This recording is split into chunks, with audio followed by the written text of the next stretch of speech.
Hey, John. All right. We good? I know. David, was that a thumbs up? All right, we're on. All right, welcome everyone to the Northborough Select Board meeting of Monday, May 12th, 2025. The time is 6:34 p.m. I'm Mitch Cohen. I will call this board to order. We have a couple of guests up at the table for an item that will come in a little bit, but for now we'll call this order. We are all in person, so there's no fancy announcement other than that we are being recorded. First on our agenda, as always, is public comment. Is there anyone here for something, for public comment, particularly items that are not on our agenda, who would like to speak up? Ellie, hi. Hello. Is this on? I believe so. Okay. I got to put the glasses on. Kelly Gannett, 69 Northgate Road, resident, vice president of Milliken PTO, and school committee member. Tonight, I'm speaking to you as both the resident and as the current chair of the Northborough School Committee. As I've previously mentioned on record, I wasn't informed that I would be involved in the appointment for the vacant select board seat until after the select board decided unanimously on April 7th to hold interviews on May 12th. Since then, I've repeatedly voiced my concerns to having this appointment be made prematurely of the election and at a regular select board meeting versus a special joint meeting. It did not fall on deaf ears. Two of the select board members, as well as the town moderator, all expressed an interest in further discussion as a joint group. But the current select board chair decided to hold the interviews regardless tonight because he alone sets the agenda. The town charter states that select board vacancies shall be filled by the majority vote of the remaining selectmen, the moderator, and the chairman of the school committee jointly. It's these 6 people who have the responsibility to the community to appoint a person until the next election. We are the voices of nearly 11,000 registered voters. There's been no joint meeting to discuss how much time we should devote to each applicant, what questions are to be asked, the process the night should follow, how deliberation should occur, who should chair the joint session, or even if this should be a separate joint meeting versus a regular select board meeting. And Mr. George and myself are just guests here to support the board. What I did receive was emails from the chair saying that I was in violation of open meeting law when I was trying to schedule a meeting, well within the law. I should have spoken up prior to the decision, the one that I didn't know I was involved in making, that the meeting it has been scheduled and it is not changing, and a memo stating the process we will follow for the meeting. I've served this community for nearly 7 years as an elected official. I've never experienced a situation such as this, where a chair, who's supposed to be a servant to the committee, has blatantly disregarded the wishes of his peers, not his subordinates. He has dictated what is to be done. It is the responsibility of 6 elected officials to jointly meet and appoint the new member. There's been nothing joint about this process. I once again urge the select board to reconsider the interviews tonight. I hate to have wasted the applicant's time coming in tonight, but this was at the discretion of the chair. There should be a separate joint meeting to discuss the process and appointment prior to the interviews. I do not think anyone thought there would be 8 applicants for this position, far different from the 1 applicant to the recent planning board vacancy. To rush the appointment, to appoint someone tonight, just to get the process over with, or because the chair says that's what we are doing, is such a disservice to our community, and I'm not comfortable being a part of that process. Thank you. I mean, just for the record, at our April 7th meeting, the board did decide unanimously to hold interviews in the appointment tonight, and that's that. I will ask for folks, I'll recognize you in just a second, we're starting interviews at 6:40. If public comment goes over that, we have a second public comment later, and it's possible that there may be some intervening time between interviews. Thank you for your commitment and service over the past 2 years. You worked hard. You've lost your way. And I'm disappointed. You, at that meeting, you started with the process for doing this vacant seat, and you ended with the resignation. That's the wrong order. Mitch, you've totally lost your way. Just give it up. Let other people. All right, Yeah. I'm sorry, I'll let you finish. Let other people weigh in. It's time. Thanks. I appreciate that you, I guess, want to tilt the scales in some other way. We have about 2 minutes until we start, Lisa, but I'll Thank recognize you. This is Lisa Maselli, 13 Maple Street. In reference to what's happening tonight with the joint meeting and the Select Board meeting being folded in, the Select Board cannot just decide when the joint meeting will occur without consulting in good faith with the remaining officers for the joint meeting. Otherwise, the vote does not satisfy the requirement that they are meeting jointly. So if you continue to go through tonight and go through all this, the vote will not be valid, and you can, there'll be people that will go forward and probably file some complaints on it. Thank you. Just so everyone knows, Town Council was very much involved in the, all the details leading up to today's meeting. So we're following Town Council's recommendation. I'm glad that everybody is here. I'm glad that all 8 applicants have confirmed attendance. And we're ready to get started. I do want to make one comment. Sure. Just on the agenda, it's listed that this is a Select Board vacancy for interviews and appointment. Yeah. And per Mass General Law, Chapter 30A, Section 20, we needed to have this listed on the agenda as a joint meeting for the moderator and the chair of the school committee to be able to weigh in on decisions. Or at least, it could have been a Select Board meeting, but at least probably in the agenda state what it specifically was. And this, Yeah. which it was. I mean, this was, we reviewed this with. It is not stated on the agenda. All right. So if anyone has a problem after tonight's meeting, then, you know, we'll have to review it. I don't exactly know what would happen, but we're ready to get started. It being 6:40, I'll invite our first applicant. Are we not following the agenda and approving minutes? I apologize. We will, because of the comments, we'll do minutes a little bit later. I want to get started with the schedule. Okay, then I would like to make a motion. Sure. Mr. Chairman, I move that this joint meeting, which is to interview, deliberate, and vote on filling the vacancy on the Select Board, be rescheduled to a later date. And let me explain why I'm making this motion. First, I think you. Second. Okay, that's what I was waiting for. Please go ahead. okay, so like Kelly, I also requested that we discuss this at the April 28th meeting, and I was not granted that request. That means, unfortunately, that I have to bring up my concerns now, and I am sorry for people who have, who have scheduled their evening, but I think that it is important that we discuss this. We're meeting tonight with minimal planning for the interview process. Except for an opening question that the chair will ask, we have not discussed questions that should be asked, so we learn as much as we can about each applicant. 8 qualified people have applied for this position. Did any of us expect that we would have this many applications? We should have been given the opportunity to decide as a joint group, to decide whether we would do all interviews, deliberation, and voting in one night, or break it up. Because of other important business that the Select Board has to discuss tonight, I strongly feel that postponing the interviews is the prudent thing to do. In addition, the candidate who is running unopposed tomorrow will be able to participate in the full process of filling this vacancy if we postpone this meeting. Thank you very much for considering my motion.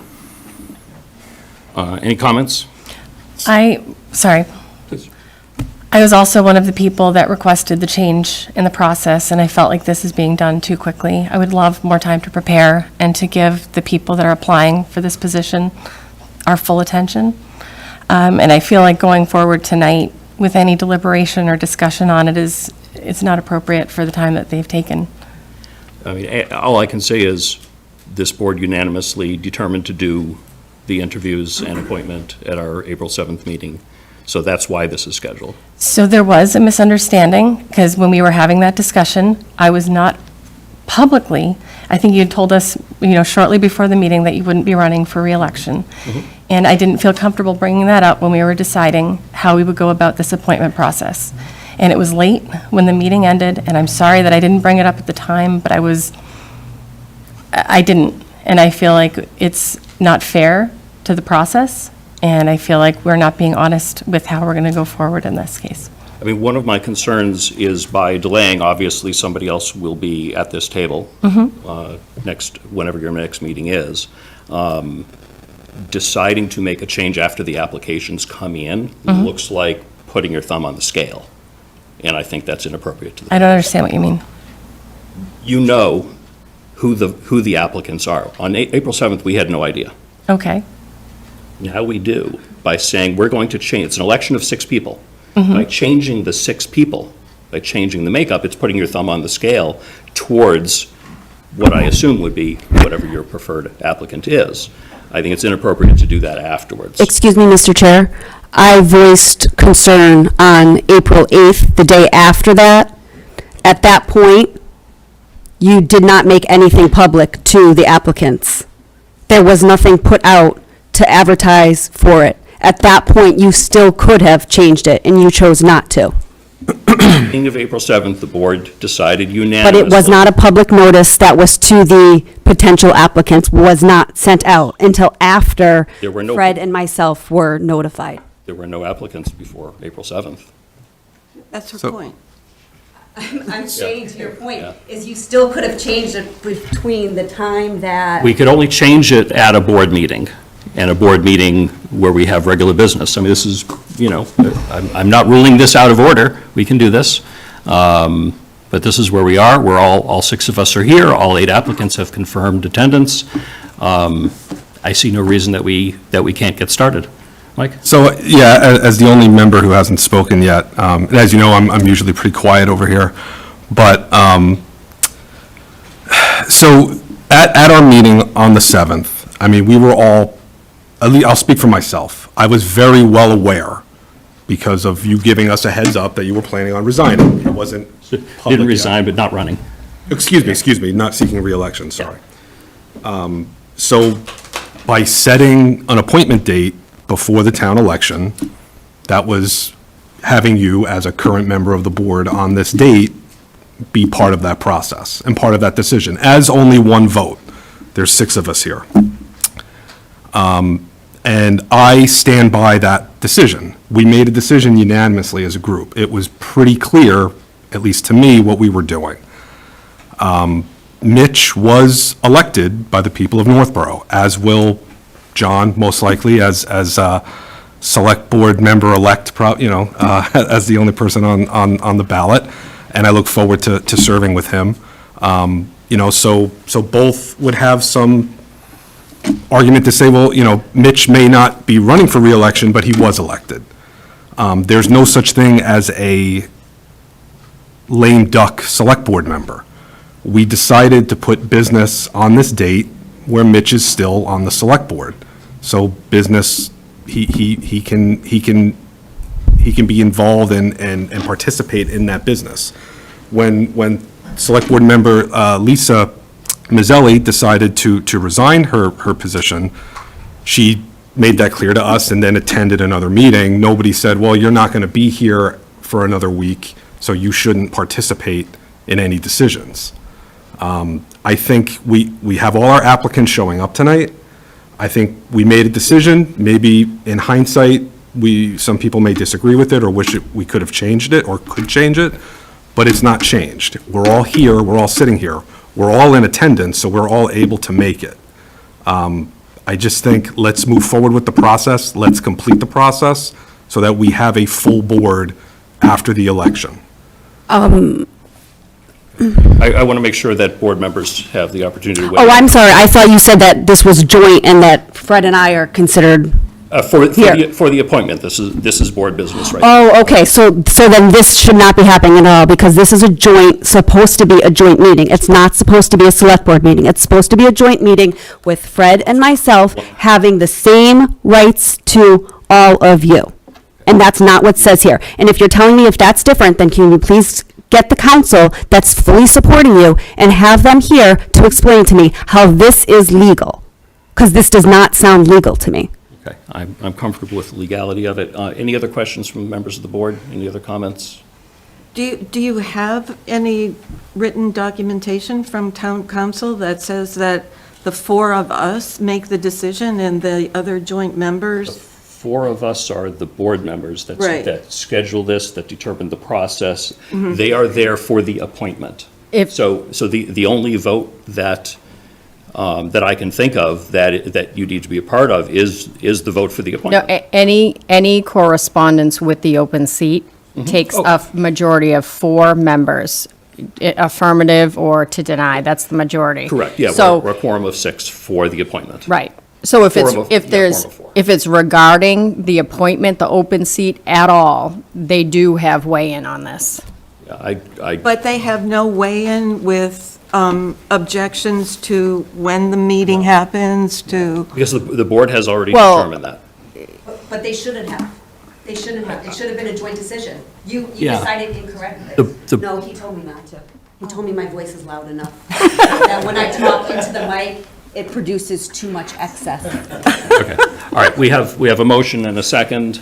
Do you want to move forward with that? I think we know. Yes, I do. Okay, all right, motion has been made and seconded to, could you read the motion again? I move that this joint meeting, which is to interview, deliberate, and vote on filling the vacancy on the Select Board, be rescheduled to a later date. Okay, all those in favor? Laura? Aye. Aye. Leanne? Mike? No. I vote no, motion does not pass. All No, right, they get 2 votes. No, they We don't. should have, Yes, they do.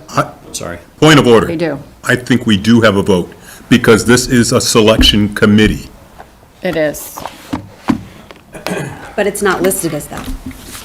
It's, And the chair is not recognizing that. yeah, I'm not recognizing that, correct. I don't think that this is appropriate. Well, Could I at least have a microphone? I wish you had a microphone up there. That's, You might have a unfortunately, that has funny nothing voice, to do with me. I know, but Yeah. everyone else has their own microphone. I know. Yeah. It it isn't separate me, but though. equal. All right, could we have a talk for a second, please? Yeah. I'll join you.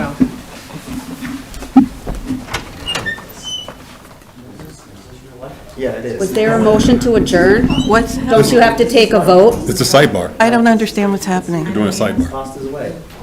Well, it's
But it didn't sound like it.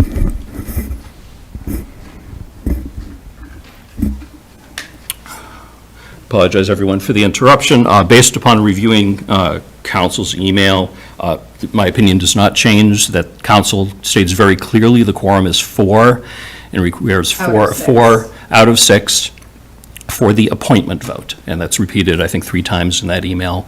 Council makes no mention of process or anything else. So we're going to continue. John Rappa, please join us. Just the motion, Oh, I'm sorry.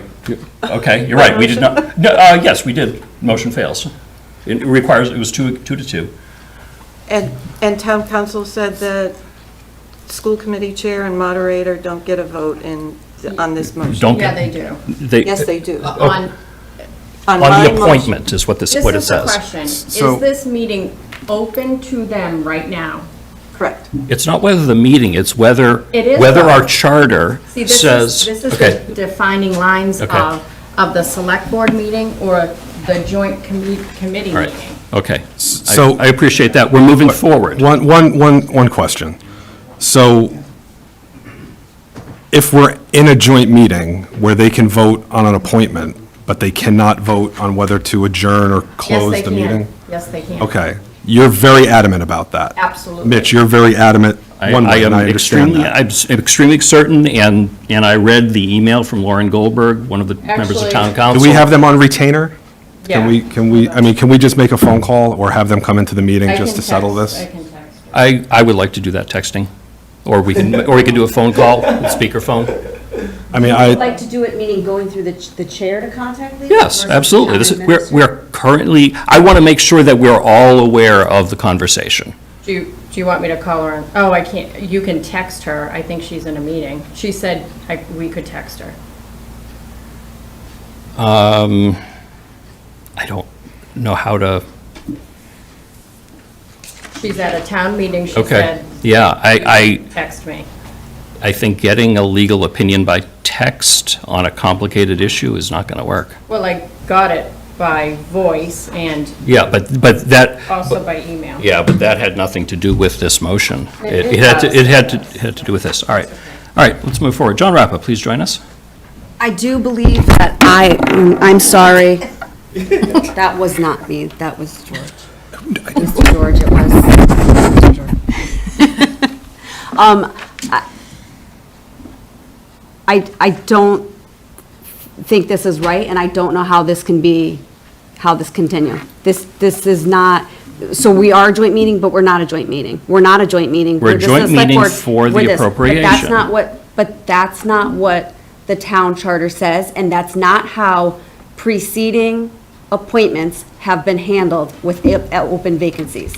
They have always been listed as joint meetings. In the history of our I mean, town, if you- that's how they've been. Okay, if you think our office made a mistake later, then. No, not later. I've said it from the beginning, and you disregarded it. All right, we're moving forward. John, please join us. Is there a way that we can contact town council? We call Brian Mazer. Can we call Brian or contact somebody? I want to have a conversation. I don't want to have a text, because we'll never. Why didn't you have this Can we- conversation prior to this, when I Be- urged all of this to happen Because for the this is, last month? to me, this is incredibly clear. You are here for You're the the only one that's appointment. That's not what the town charter says, that I'm a guest in your committee. That's not what the town charter says. Are you finding out if Lauren's available? Mm-hmm. Okay. It doesn't even say that it's at a select board meeting. It says joint meetly. Yeah, I mean, it's clear how I feel the night should proceed, but with this level of disagreement about what council is trying to tell us, I feel like we need clarification before we move Hopefully, forward. we can get Lauren or Brian on the phone. And I apologize to the I do applicants too. for having to wait further. Yes. But we want a fair process. And I wish that there was a meeting that we could have had this ironed out beforehand. That would have been nice. Yeah, Yeah, yeah, as I said, requested. I would have been fine scheduling something if someone Actually, requested a weren't, I special. did. I did numerous times, Mitch. Requested a special meeting? I did. I don't remember Oh, I'm sorry anything you of don't special. remember. I remember, I certainly knew that there was conversation of having it at our No, April. and when I said we one need a before meeting town to meeting. discuss the process, you said that I was in violation of open meeting law to schedule a meeting. Would you like me to pull that up? Let's, at this point, we're waiting to find out if we can speak with council. Should we approve minutes? I'd rather just, while we're on this, just stick with this. Maybe go to the town administrator review, and we can just wait until that part.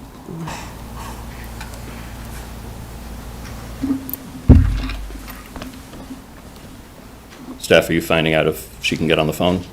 Yeah, she can't right now because she's in the middle of it, but she asked me, what are the questions?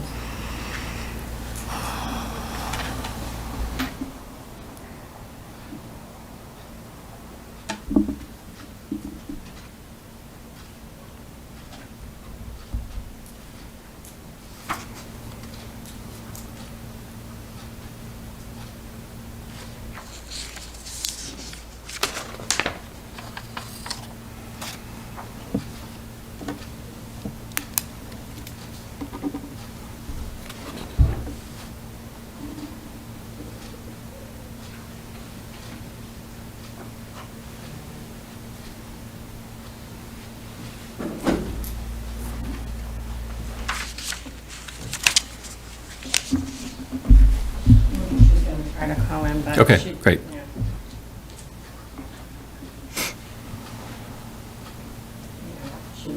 She just said, I literally can't walk out right now.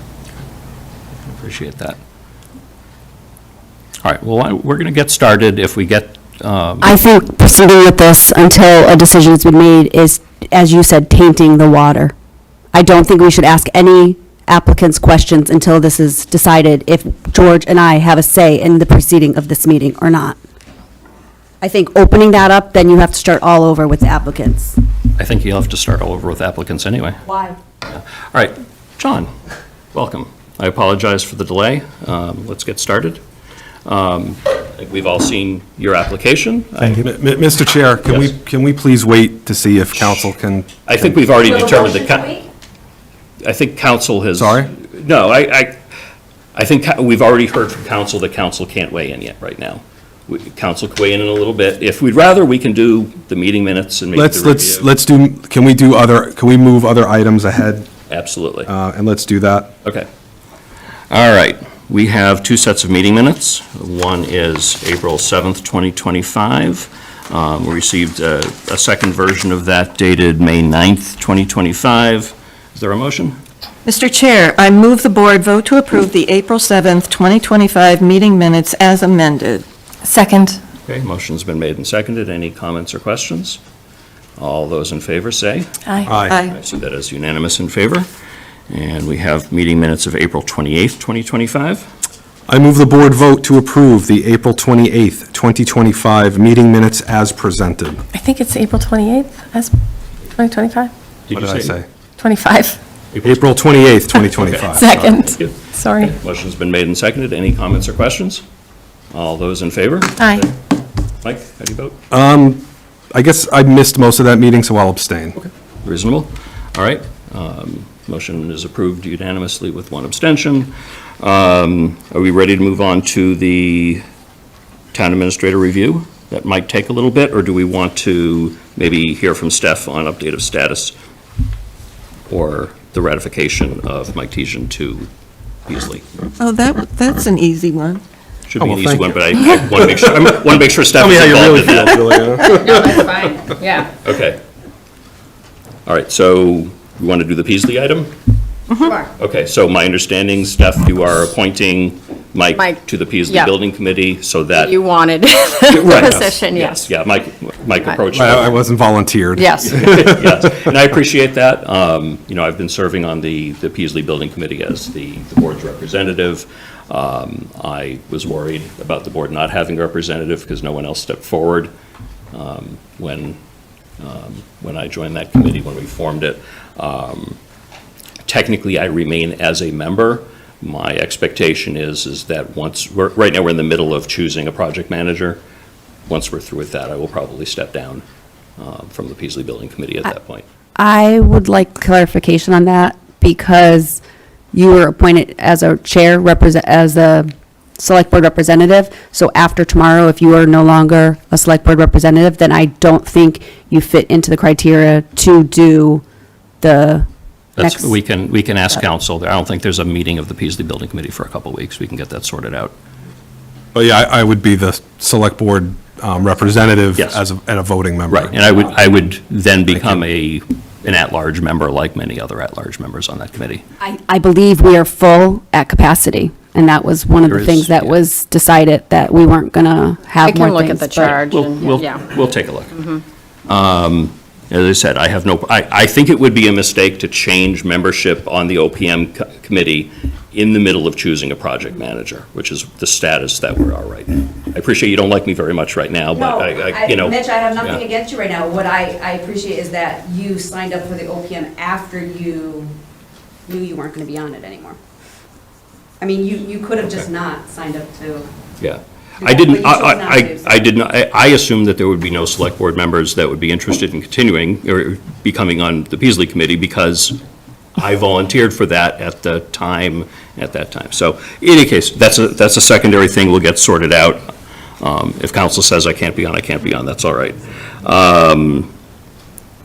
So we have to vote on Mike. Yeah, so we're, yeah.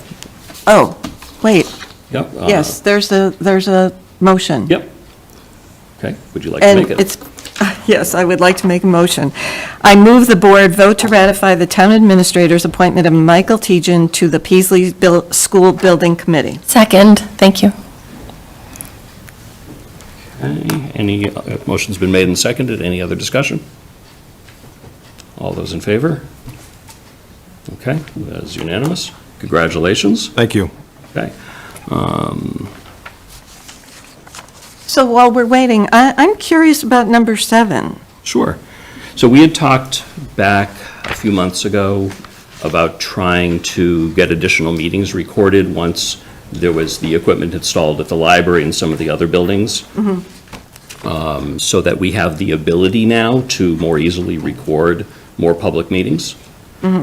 So Steph and I have been talking about this. Okay, that's all right. Oh, yeah. So I am curious where we are with the ability to record more meetings. The library's equipment is installed. I know Senior Center has the same equipment. Yep. The new fire There's- station will. The police station conference room has, I think, the exact same equipment, if not very, very similar. Yeah, so the board here Touch view, yeah, downstairs. downstairs. So we have one here, one there. And then that is it right now. And it costs about, About $8,000, if I remember right, for a setup, maybe a little bit less for the one that's yeah, downstairs. I think they said like 75 or something. Sounds about Yeah. right.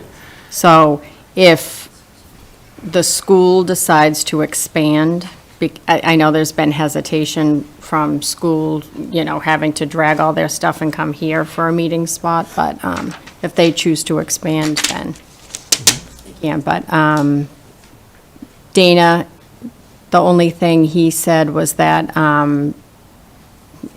due to cost, would have to get appropriate setups Yeah. at each place. Yeah, but- yeah, so we have it, two locations here. Yep. And what I'm talking about is sort of self-recording, that any person could be pretty easily trained. This touch view system is basically a touchscreen computer that has Zoom on it. Yes. yeah. And so anyone can be easily trained on recording a meeting. We have 2 in this building. We now have 1 at the library, as well as a more complicated system at the library that needs cable staff to operate. We have the same system, at least 1, if not 2, at the senior center.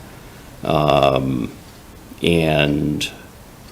the police station conference room also has a touch view system. So we have those locations available for self-recording. I am curious, how we go about making that more available So to people. a templated training document, just simple, Yeah. quick tips for people because, they're sometimes only going once a month.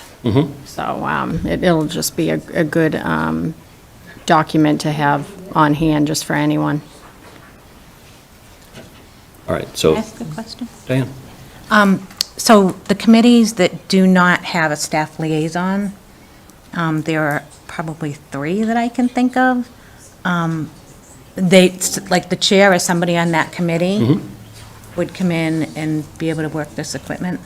Well, with that's, the staff that- liaison. that's what he's hoping. Yeah, Okay. yeah, as long as somebody that is there at that meeting. Is comfortable. Is comfortable pressing those buttons, whether it be the chair or anybody else, I think that would be very, very good.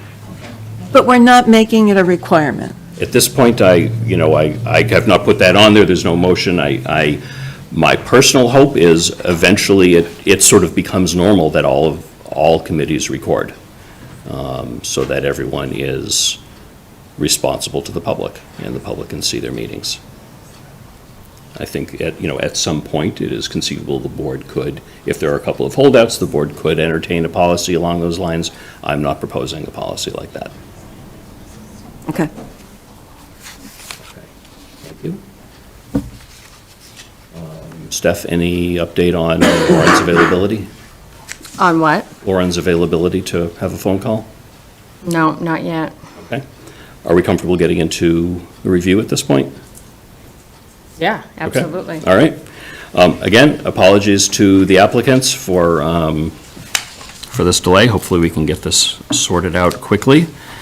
All right, so we have, as is by contract, hold on, I find all my paperwork. Board average. As is agreed in Steph's contract, the board will do a review, technically at the end of April, but through April 30th of each year. For future years, that will have an impact on the town administrator salary adjustment. But this year, also by contract agreement, we pre-negotiated that amount, so the result of the town administrator's review has no financial implications. What I'll do is, so we agreed on a form which is based on the International City Managers Association review form that covers both a number of categories as well as a number of goals that we set for Steph near the beginning of her employment.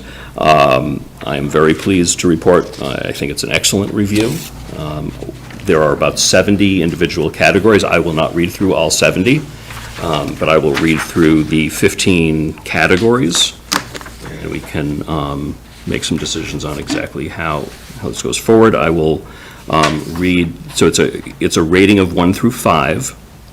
5 is excellent, 4 is above average, 3 is average, 2 is below average, 1 is poor. I will say that in these averages, there are no 1s and no 2s.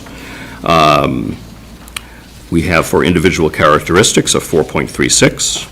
Professional skills and status of 4.01, relations with elected members of the governing body 3.86, policy execution 4.12, reporting 3.91, citizen relations 3.88, staffing 4.25, supervision 4.56, fiscal management 3.72, community 3.95. Within the goals, we have a category for strategic goals, which is 3.89. For communication, 3.71. Municipal properties and appearance, a 3.30. Onboarding and relationship building, 4.07. Budget and town meeting preparation, a 3.30.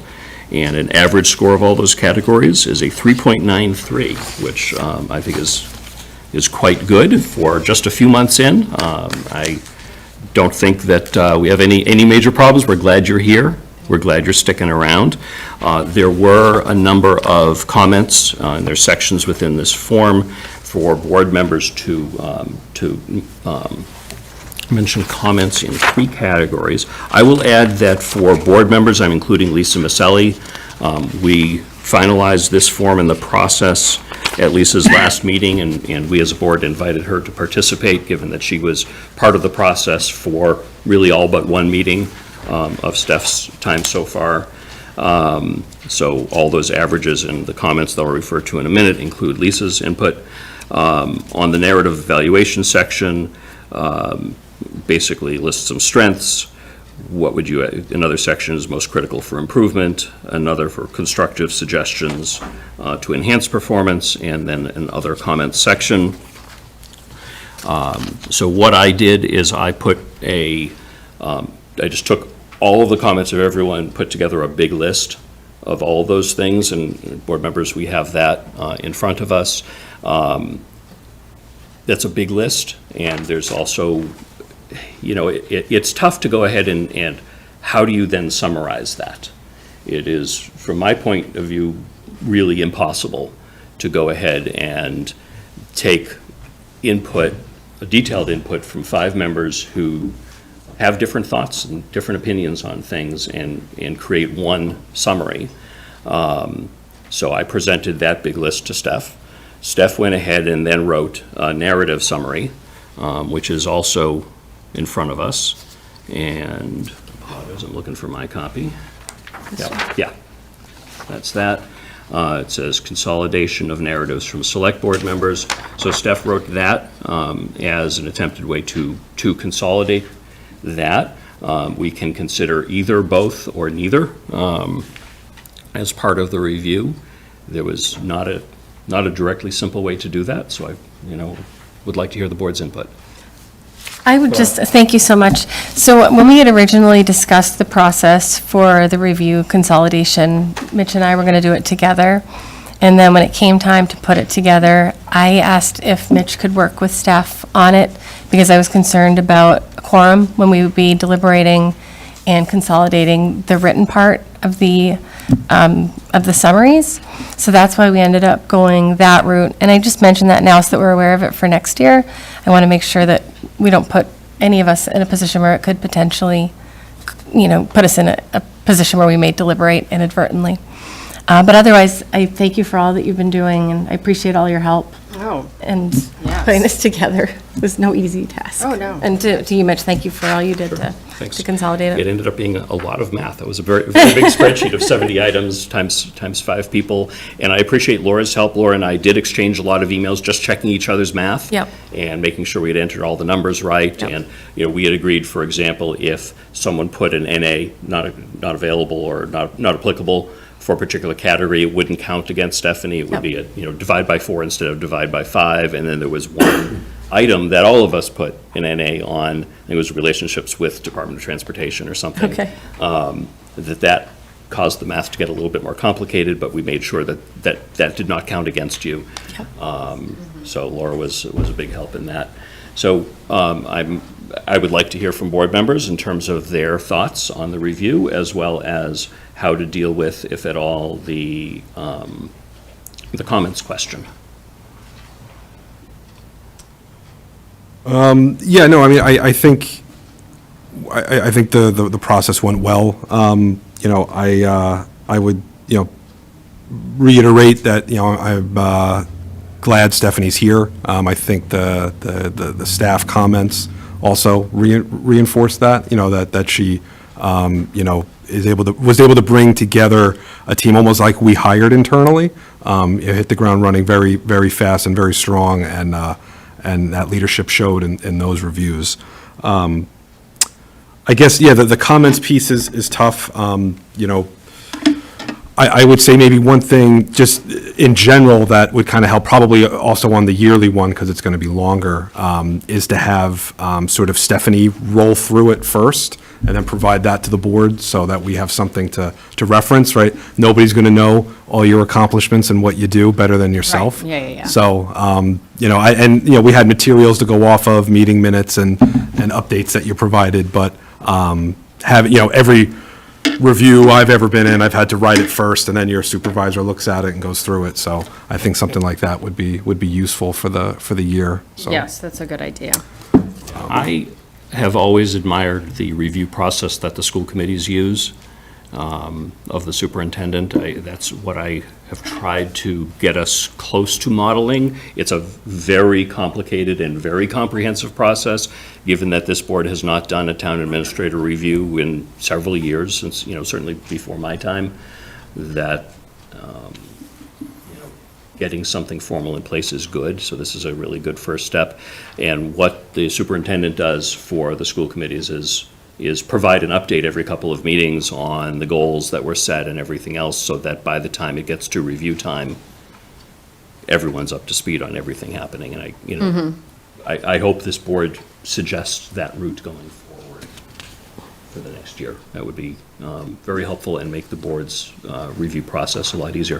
Again, this was non-consequential in terms of financial Right. impact review, but it had to teach the board the process. Sure. How to go forward. Julianne, did you have any input or thoughts? So I think Stephanie's done a great job, and she came in after several interim TAs. There was a lot to, to kind of get in place and get us reorganized, and I think you've done a great job. But I have a question about the narratives. Sure. What, I'm sorry, Stephanie, I don't see any difference between this one. And then you have to flip it over. I think, Yeah. so those two are the same. Oh, yeah, that you're There probably. is, this It's is like the different raw one. verbatims. So Oh, these are all the. Exactly. okay. There was Okay. just everybody's sentences put together, so that it wasn't streamlined, there wasn't a theme. There Oh, was- right, so- yeah.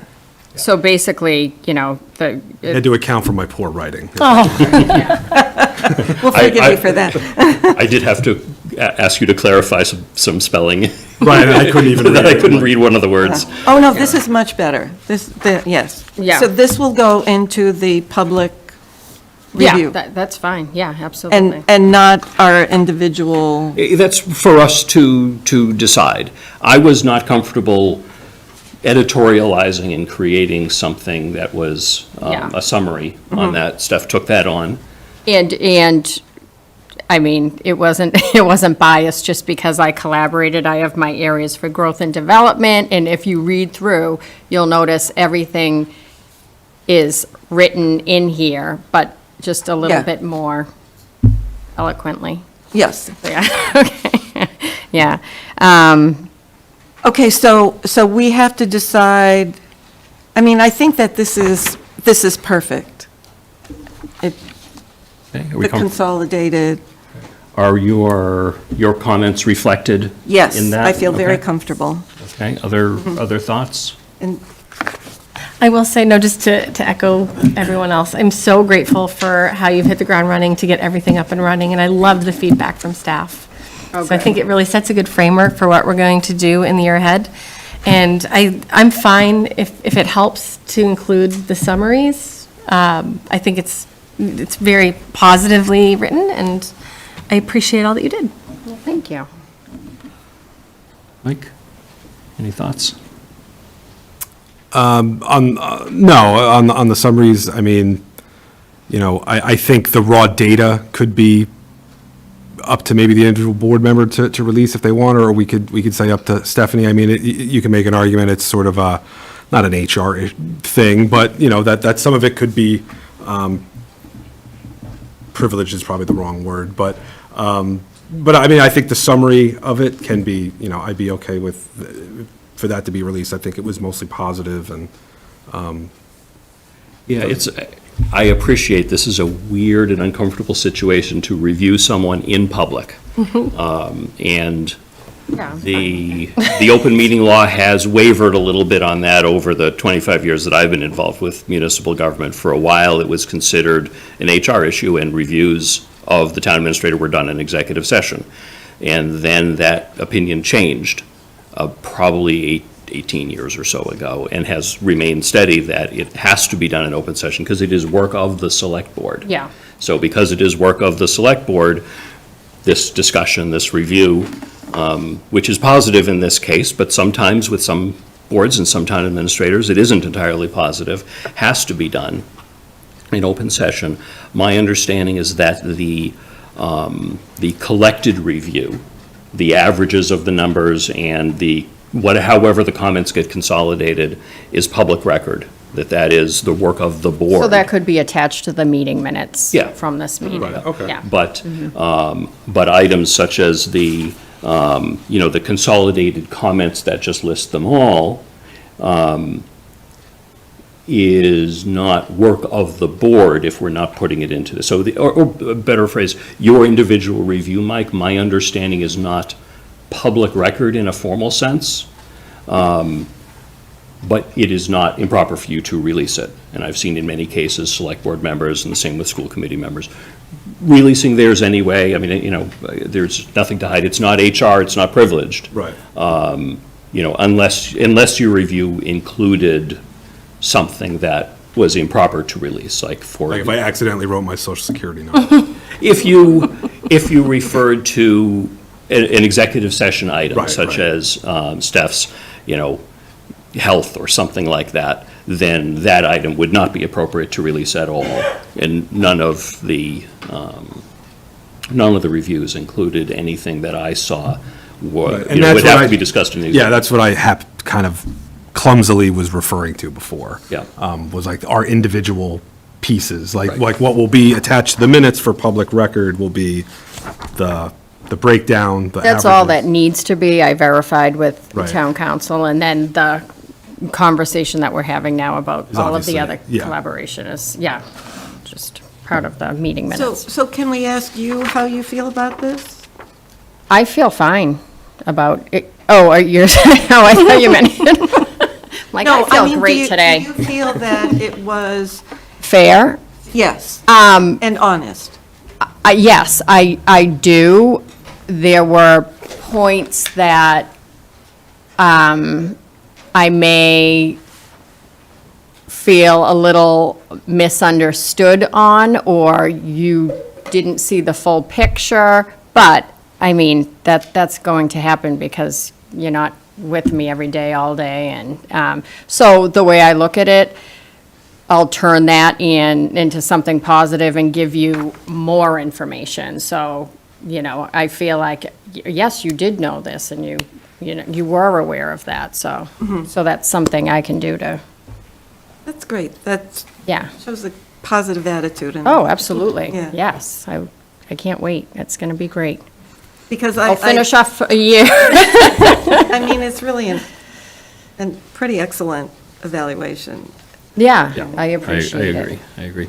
I'll hand this to you. This is, I mean, you have all of these numbers, Okay, you yeah. have all this information, but just so Yeah. you have it in some formal way, that's the review form with all the numbers in there. There's no text Okay, in those yep. categories. But I think I'm hearing consensus from the board that the consolidation of narratives from select board members that Stephanie wrote is what we should include as the text within those categories. Yes. Yep. Okay, very good. Anything else on the review that anyone wants to discuss now? Want to stretch it? That's what I'm wondering. I did get, Right, can I let's- make a motion? Yeah, okay, let's, yeah, all right, in which case we'll come up with something else to talk about if we need to. A motion. Mr. Chair, I move the board vote to approve the board's annual review of the town administrator as presented with an aggregate score of 3.93 out of 5. Second. Okay, motion's been made and seconded. Any comments or? No, I was just going to say aye. Okay. All those in Aye. favor? Aye. I hear that as unanimous. Very good. Steph, is there anything that? There is, it's. Can share? I- Could we talk about it in the other room? Laura can come in too. Yeah, you. it's, I mean, it's. Diane, in the meantime, have you heard anything about a Memorial Day ceremony? You know how we usually do that? Actually, I think staff has a meeting this week to discuss it, and then once they meet and everybody's on the same page, that we'll put something out on town news. Oh, okay. But it's happening, as usual. Yep. Okay. Because when's Memorial Day weekend? Isn't it, It's only, it's early. Do you know? Isn't it next weekend? don't tell me it's next weekend, that's too close.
process of how the meeting continues, and we will finally, at 7:30 PM, begin what we should have, I wish, started at 6:40 PM. John? So the chair's decided that we don't get a say until Until the vote on the we get a appointment. say in asking questions? Of course. You, as was in Have the, we decided which questions we're asking? as was in the memo that everybody saw, you can come up with your own question. The only rule is that you should ask the same question of all candidates unless something in their application document or something they have said previously generates something else in your mind. And we will go in the order that we described, where Laura will ask the first question of the first candidate, then we'll go around in a circle. So Kelly, you'll be second, then Fred, then Mike, then Julianne, then me. For then the next candidate, Kelly, you'll be the first question, and we'll go in that way to make it as even as possible. But the first question is, why are you applying for this position? And that. And so Laura will ask that question? I don't think about that as a question. That's the opportunity for a candidate to introduce Oh, themselves. okay. All right. And we all feel that 20 minutes is more than enough time to truly interview a candidate for this position? The only request that I got was 15, and I thought 20 was a little bit on the better side.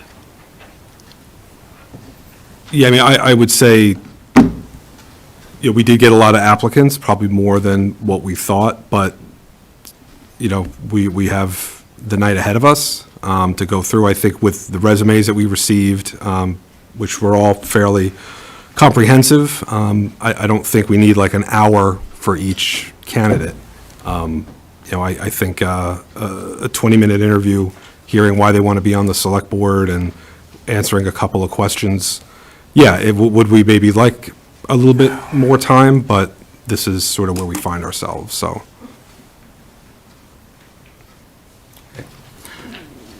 John, thank you very much for being patient with us while we sorted out some details. Why don't you, we've read your application documents. Why don't you tell us a little bit more about yourself and why you're interested in joining the select board? Well, I've been a resident here for almost 35 years. Judy and I moved up here from New York in 1990 at the bottom of the real estate market with our 2-year-old daughter. My 3 children have gone through Northborough elementary and middle schools. I've been involved in various committees here for the last 5 years. I have a boutique management consulting business that I've been running for 28 years. I've traveled to almost 36 countries. I've got well over 1 million miles under my belt, and I can think globally and act locally. This town has serious problems it's facing, and it needs serious people on this board, people with grit. I don't think I've got enough grit to be considered for this role, so I'm withdrawing my application. Thank you for your consideration. Well, that's one way to move us along. Thank you. And you guys, you got an extra 15 minutes because I bowed out, so you're not going to get better answer that on DraftKings. Okay. John, thank you for joining us. Welcome. Thank you. Good luck. Thank you. All right. Jeff Osterguy, come on up.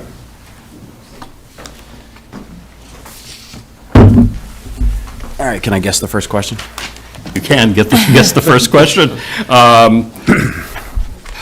Now, here's a question, and we can decide this. Do we want to, Laura, you didn't get a chance to ask the first question. How about you ask the first question for this candidate? I think if you want to do the same first question, and then I'll ask my question. Right, after. yeah, that's what I need. Okay. Yep, that's fine. So, hi, Jeff, welcome.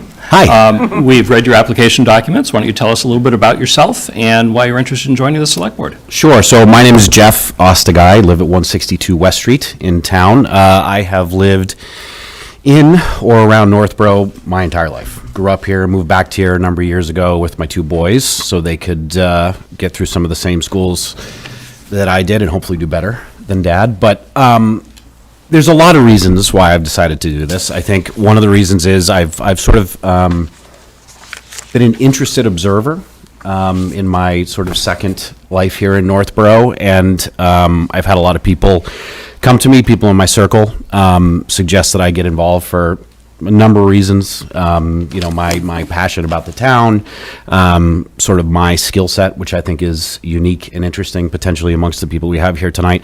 I will say this, after experiencing this here, tonight, I feel stronger than ever that I should be here, simply because I am not involved. And it seems to me like there is a fairly large disconnect here. From a communication standpoint, this is not to say anything of the good work that any of you do, but it is certainly eye-opening in here to sit in a meeting and not be able to agree on what would seem to be a fairly straightforward process. So if nothing else, I would like to be a part of potentially solving some of those kinds of things so we can focus on the work that the board is here to do, which is to represent the people and do what we can to improve the town. Thank you. Laura? Thank you for applying. I appreciate it. The charter is a really important governing document for us. And some of the policies that are in it can be up for interpretation. What is your approach when you feel that you're uncertain about the correct procedure on, on a topic that has a law around it? It's a good question. I think we're learning about that tonight now, aren't we? So I'm never going to pretend I know everything, right? And when it comes to the law, for better or worse, the law can be interpreted in lots of different ways. I am a researcher sort of by design, right? I'm a marketer. I tend to go deep on things and dig into data and try and understand the history behind things. I would not feel comfortable moving forward with an interpretation of something unless I felt like there were enough people around me that had the same kind of interpretation of that. I'm not going to go off on my own and die on a hill for something that I think is correct. You want to be sure about something before you sort of push forward with that. And again, I feel like in a role like this, the most important thing you can do is get it right and represent what the majority of people feel and need from that. So that would sort of be my approach to that. Is that a fair answer? Thank you. Kelly? Jeff?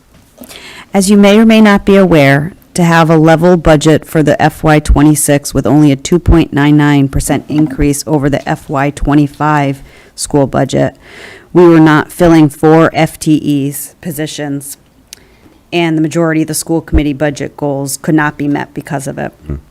So I have a 2-part question. The first is, what role do you believe the select board should play in supporting the schools? And how would you advocate for the school department within the broader town budget priorities, specifically when it comes to funding for the aging school buildings, the facilities, ensuring that students have a safe and up-to-date learning environment? Yeah. So my kids go to the same Melican Middle School that I went to, and it is a marvel that it looks the way it does after all these years. I will say this. So I mentioned before, part of the reason I moved back to town is because of the schools and the incredibly positive experience I had in this school system. So I thought it was important for my kids to have the same. So I can promise you I'll be a huge advocate for the school system. What I would say is when it comes to budgets and when it comes to balancing budgets, one of the things that I feel really strongly about in town is we need to start thinking about how we do a better job of generating revenue in the town itself, right? I mean, I listen to some of the town meetings and there's a lot of concern about increased taxes and increased spending and all these things, but I don't hear enough creativity around what are we going to do to attract business into town, and what can those businesses, small businesses in particular, do to support our ability to fund these kind of things. I look around town, I see the empty buildings, lots of them. One thing I would love to understand is what is our available commercial capacity in this town? Like, how many buildings, how many offices do we need to fill? And what could the impact of filling those offices be on our ability to fund things like our school systems, which are critical, right? There's a lot of people that moved to this town for the same reason I did. It's the same reason my parents moved here a long time ago, right? And that's a critically important thing to hold on to, right? Because as taxes continue to go up, it becomes a harder sell to get people to live in this town if the school system can't keep up with the reputation that it's built. So to sort of go back to that, yes, strong supporter of it, both rationally and emotionally, I would say, as far as the school systems go. But at the same time, I really need us to think about ways that we can fund things by generating, right, versus funding things by just increasing the burden on the taxpayers, who, again, they pay it. We all pay it. And there's a part of me that's happy paying it for the many good things that we do have in town. But I think there's a level of work and creativity that can go into, not quite relying so heavily on just pay more in taxes. Thank you. Yep. Fred? Thank you, Jeff. No, I can boom over this. Sure. Thank you for taking the time to submit your credentials and go through this process of being, sitting in the hot seat and answering all these great questions. My question to you is can you share with us a little bit about how you've been involved in the community and in the processes that help this, fine, municipality continue to move forward? Full disclosure, very little, right? So I'll be honest, there's things I'm going to have to learn, right? I mean, I think it's no different than anybody taking a new job, right? I'll have to learn about how things work and how things are working. I would like to think that I'm opinionated enough that I'll share my opinion when I feel like there's a way that I can improve on it. In terms of being involved with the community, I think I mentioned I'm a hockey person, so I helped run the middle school hockey program here for a long time and really did that for the most part on my own with the help of a couple other guys. As a kid, I spent a lot of time in town volunteering and doing things. I feel like now is my time to get involved in a more substantial way, right? But the truth is, being involved in a board like this, I haven't, right? I have certainly been involved at a very high level from an executive perspective with other organizations and work in my career, whether it be managing budgets at a very, very, very high level, for other people, as it might be. Good, thank you. Yeah. Thanks. Mike? Thanks. Jeff, nice to meet you. You too. So mine's a two-parter, but I'll be quick. So there's an election tomorrow Yeah. for a select board seat. What made you sort of throw your hat in the ring for an appointment to the seat and not for an elected position onto the select board? And then if you were appointed, have you thought of seeking re-election to the position in a year? I'll answer the second part first. Whether I'm appointed or not, I will seek election the next time it's available. Okay. So let's put it that way. In terms of now, it just felt like it popped up at the right time, right? And it just felt like a good opportunity for me, who I've been sort of hemming and hawing about getting involved. It felt like a good way to kind of tear off the Band-Aid, throw my hat in, and get a feel for the process, right? I mean, I think to Fred's point before, this is a little bit new to me, right?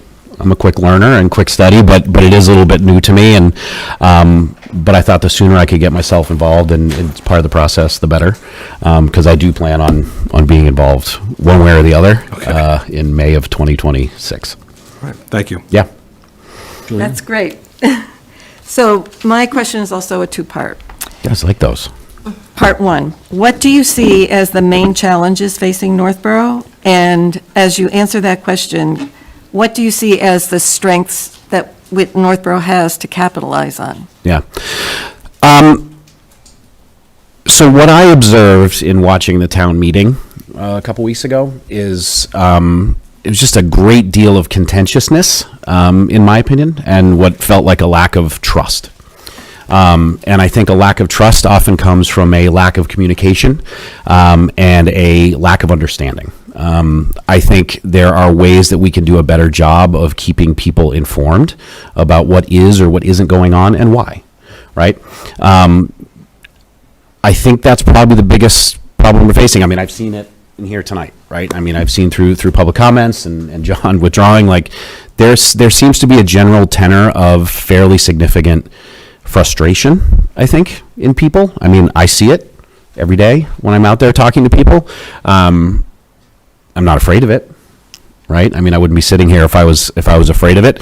But I do think there are bridges to be built, between the board and the community at large. And I think to the second part of your question was about what I bring to that. Was that what it was? The second part of my question was, what are the strengths that Northborough has that we should capitalize on? Yes. So I think the strengths that Northborough has that it can capitalize on are, again, I want to go back to a couple things. One, I think our school system at least to me, has always felt like a strength to this town. Northborough is getting larger, but I still think it maintains a very small town feel. I think there's an incredible sense of, that's a little cliched, I guess, but an incredible sense of community that you feel in this town. I think people have differing opinions, politically and otherwise, but I think you can still have a conversation with people in town, which I think is really nice. In terms of other strengths, I think one of the strengths that we have, as I mentioned before, is this untapped potential. Again, I'll say it again, I would love to know what our capacity is for attracting new business. And I think that's a real strength that we could have. I think, I know that the beautification thing didn't go through, right? That's a shame, in my opinion. Aesthetics matter. Aesthetics matter. And having a town that looks nice to stop in, right, looks nice to walk through, can help attract those kinds of businesses. And that's, to me, I think one of our strengths is the opportunity that's presented to us. We just have to put together a plan to go out there and sell Northborough better than we're selling it. Thank you. Yeah. There was some talk earlier from Kelly's question about budgets, and that's sort of an underlying current. Were you at town meeting or you watched it? I watched it. Okay. That's sometimes a safer place to be. One of the questions you heard about, one of the items you heard about during the town meeting was something called an override, which is basically when a town in any municipality in Massachusetts runs up to the levy limit of Prop 2.5, whether you know what that is or not, I'm not going to quiz you on that, then your choices are either cut your budget or have the community pass an operating override, which increases the levy limit so you can fund additional services or continue to fund the services that you have. How would you think about, cutting versus supporting services? And if it was necessary to maintain the current services that Northborough offers, would you consider supporting an override to do that? So I think the short answer to all that is yes. And what I'll say is, would I support an override if it meant supporting the services that we have? Yes. Do I think, though, that it's incumbent on us to be able to share with the taxpayers what our plan is, that we don't have to do that again, right? I think people are smart enough to respond to paying a little bit more for something if you can provide them with a plan that's compelling enough to make them understand that it might not be that way forever. Right? I'm a taxpayer in this town. If you came to me and said, okay, we have to put the override in place because we have to pay for these things. If I believe in those things, right, and I've done a good enough job of communicating those things and the need for those things to the taxpayers of town, fine. But what I don't see, right, and I think what a lot of people don't see is like, okay, fine, you're going to do this, but what comes next? Does it just happen again and again and again? And I think that's part of what you're fighting uphill against right now is, what's the plan? Like, what's the big picture plan? And I'll keep coming back to it because I think it's an important thing. How do we plan to sell the town? How do we plan to sell the town to, again, potential small businesses that can come in here, generate interest in the town, generate revenue for the town? That has to be part of the plan. So the short answer is I would support it and I would feel more comfortable supporting it if I could also at the same time go to the taxpayers and say, we're going to do this thing and here's why. And here's our plan to ensure that we don't have to continue doing it. And it's the second part of it, unless it's somewhere I haven't seen, doesn't seem to exist. Thank you very much. We actually have a couple of extra minutes. If anyone has any follow-up questions for Jeff. If not, I will turn the tables and say, do you have any questions for us or anything additional that you would like us to know about? Anything additional that I'd like you to know about? No, not necessarily. I would say, again, the way this started was a bit uncomfortable. And a lot of people You'll get a lot of agreement from that. Yeah, and you're going to probably get more feedback on it. I think it's something that, when I talk about trust and building consensus and communication, these are all things that are going to have to be, resolved, right? And again, this isn't an indictment of any of you or any of the good work that you're doing. I have a huge amount of respect for it. That's why I'm sitting here asking to potentially do it myself. But I do think, again, as a communicator by trade, it's something that we need to work on pretty hard in terms of how we communicate and the what we're signaling to the people that are reading or watching or attending these meetings. Jeff, thank you very much for joining us tonight. Thank you. Thank you, Jeff. Thank you. Can I ask a question quick? My question's really a quick one. Yeah. How, so you mentioned that you have recently have been encouraged and you have interest in participating in town government. How long have you been watching select board meetings and? For as long as I've been here. Oh, okay, all right. Yeah, I didn't wake up and do this. Yesterday. It's been something that's been on my mind for a while, and like I said, I would consider myself an interested observer. Right? I'm thoughtful by nature, right? So I've been paying attention to sort of things and paying attention to how things have been developing, and sort of again just what the general tenor and tone has been, and that's just my take on it. Okay, thank you. All right, thanks.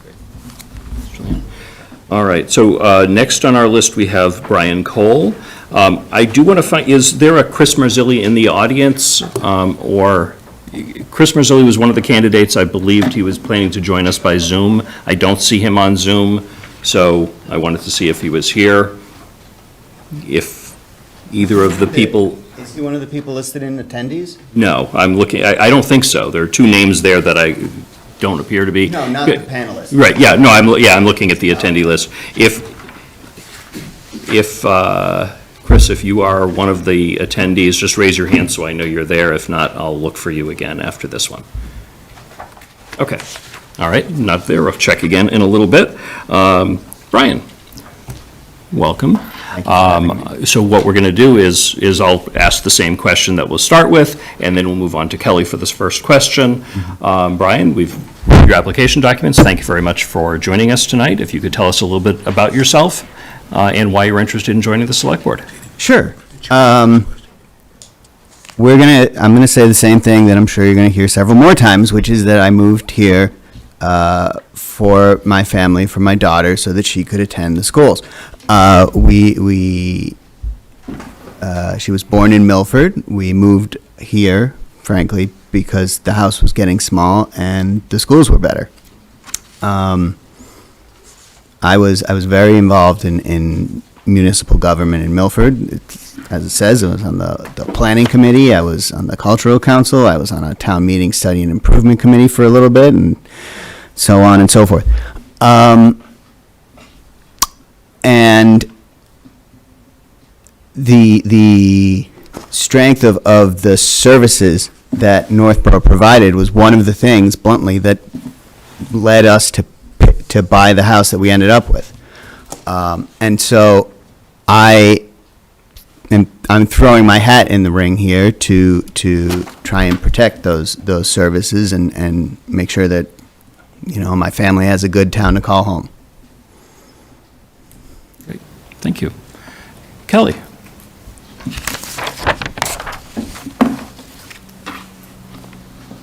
Hi, Brian. Oh, yeah? So I'll say the same thing because that's part of the interview. You just say the same thing. So as you may or may not be aware, we have a level budget for FY26 with only a 2.99 increase over the FY25 school year. We are not filling 4 FTE positions because the majority of the school committee budget goals could not be met during these budgetary constraints. Right. So my two-part question is, what role do you believe the select board should play in supporting our schools? And how would you advocate for the school department within the broader town's budget priorities, specifically when it comes to funding, aging conditions of our school facilities, and ensuring students have a safe and up-to-date learning environment?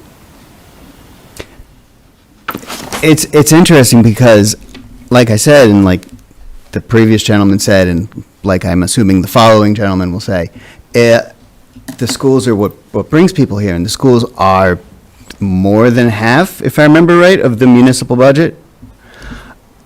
it's an interesting balancing act, but I think between the select board and the school committee, right? Because the schools are very much, what happens in the schools is very much the purview of the school committee.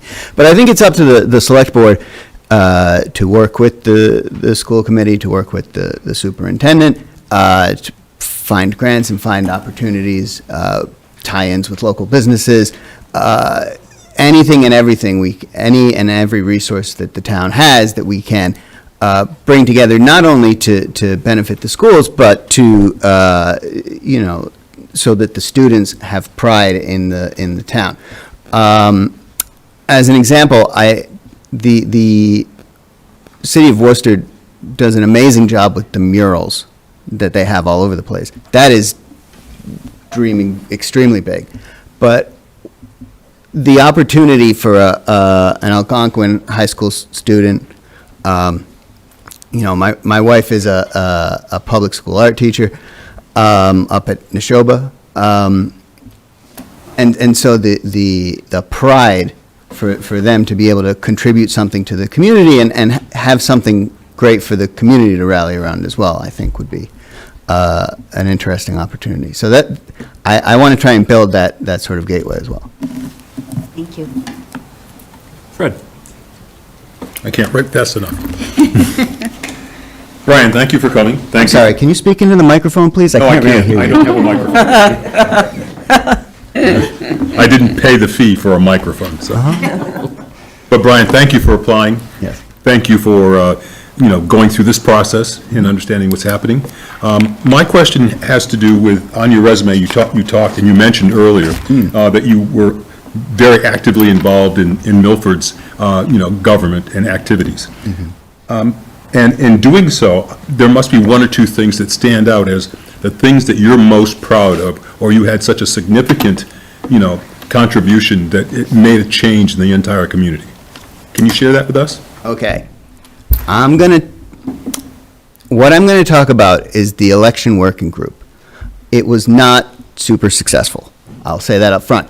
One of the things that, the issues that Milford had, that I'm sure Northborough, that I've seen Northborough have as well, is that participation in town government, town elections, town meeting, dwindles pretty significantly over time. And so one of the things that I chaired a working group to try and explore sort of low-hanging fruit, what we could do to some data-driven things to try and make sure people were aware of when the elections were, how town government worked, and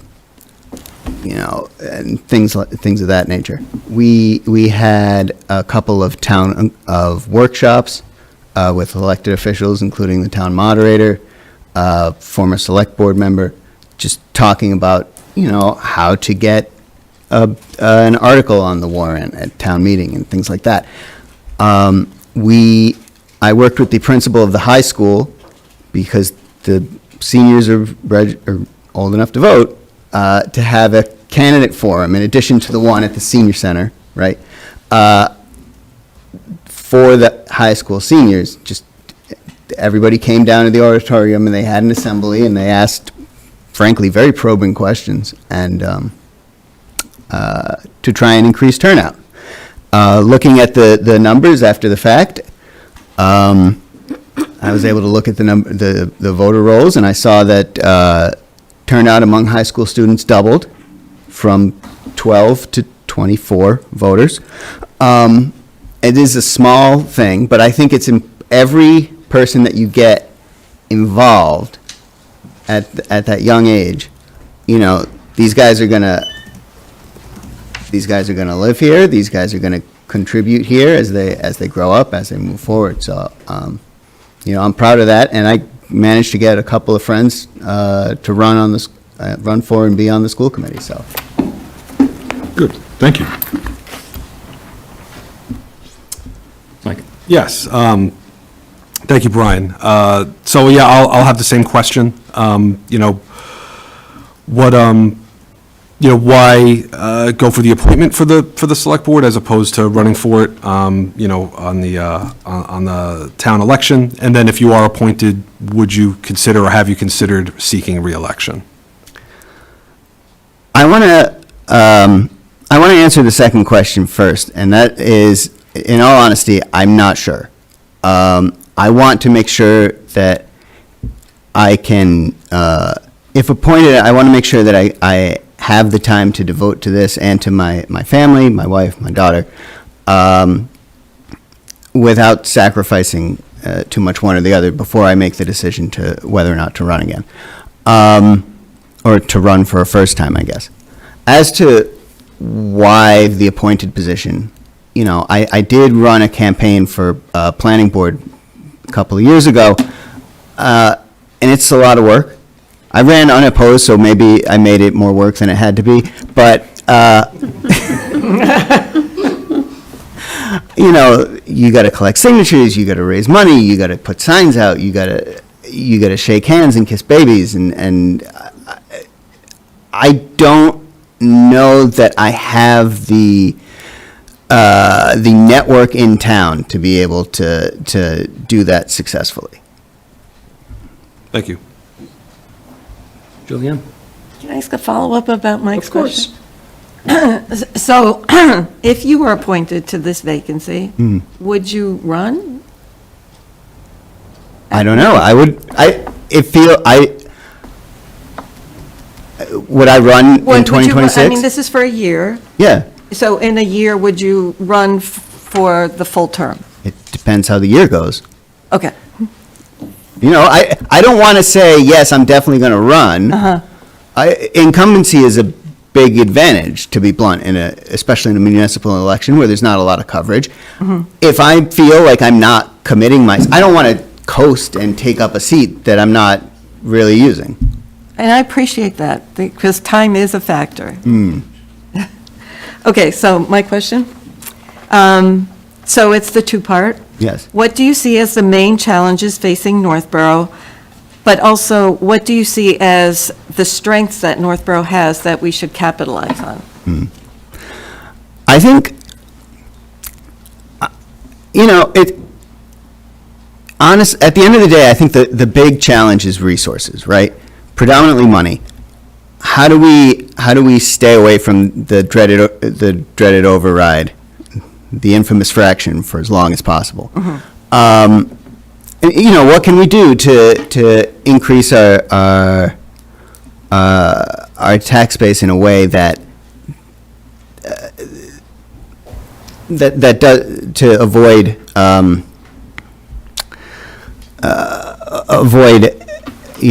overburdening our residents, our small businesses. I think one of the strengths we have here actually is the diverse mix of businesses that we do have. Having the big box stores over by the Wegmans, it's an advantage to have large properties like that pay large amounts of tax, bluntly.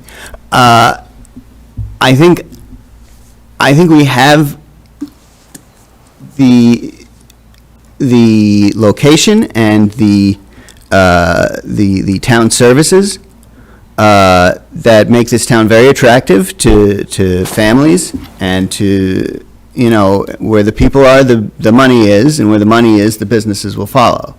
I think, there's a reason we were just named best community in the West of Boston, right? I forget who named it. It might have been the Boston Globe.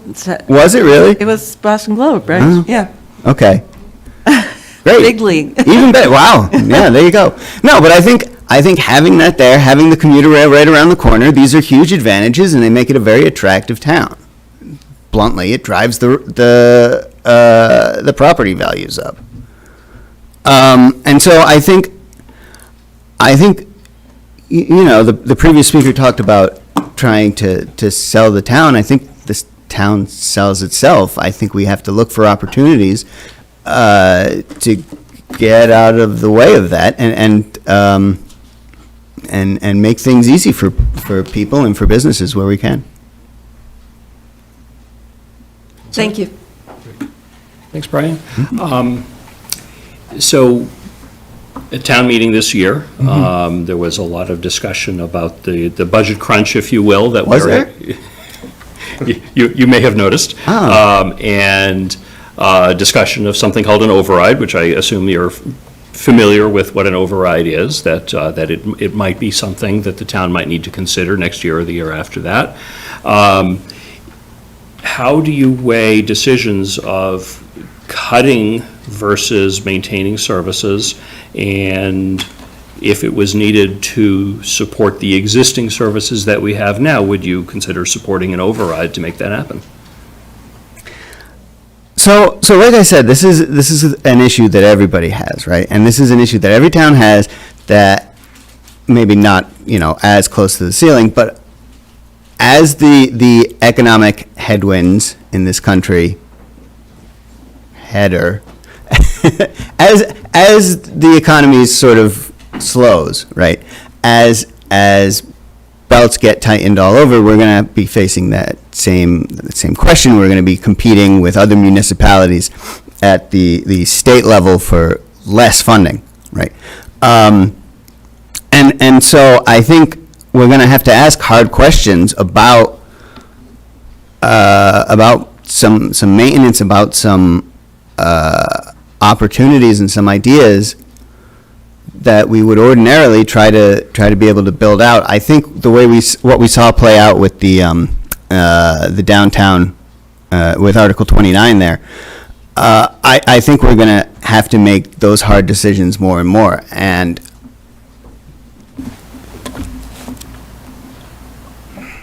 at the end of the day, though, right, I'm of the opinion that you get what you pay for. When I lived in Milford, and I will not mention them again, I promise, everybody raved on and on about how low the tax rate was and how long they had gone without an override. Do not look up where the Milford schools are. I think, I think having look, we have a library on our town seal, right? We're justifiably proud of the services we offer. That's what Northborough is, that's what Northborough does, and that's what they do well. And I think we have to support, knowing that, I think we have to make sure that we maintain the level of excellence that, our neighbors have come to expect from Town Hall. Thank you. Laura? Thank you. So some policies in our charter require interpretation. What is your approach when you feel uncertain about a correct procedure? Sure. So this is a good time to talk about what I do in my day job. I work for the Chicago Cubs on research and development analyst. So it's baseball science, something or other.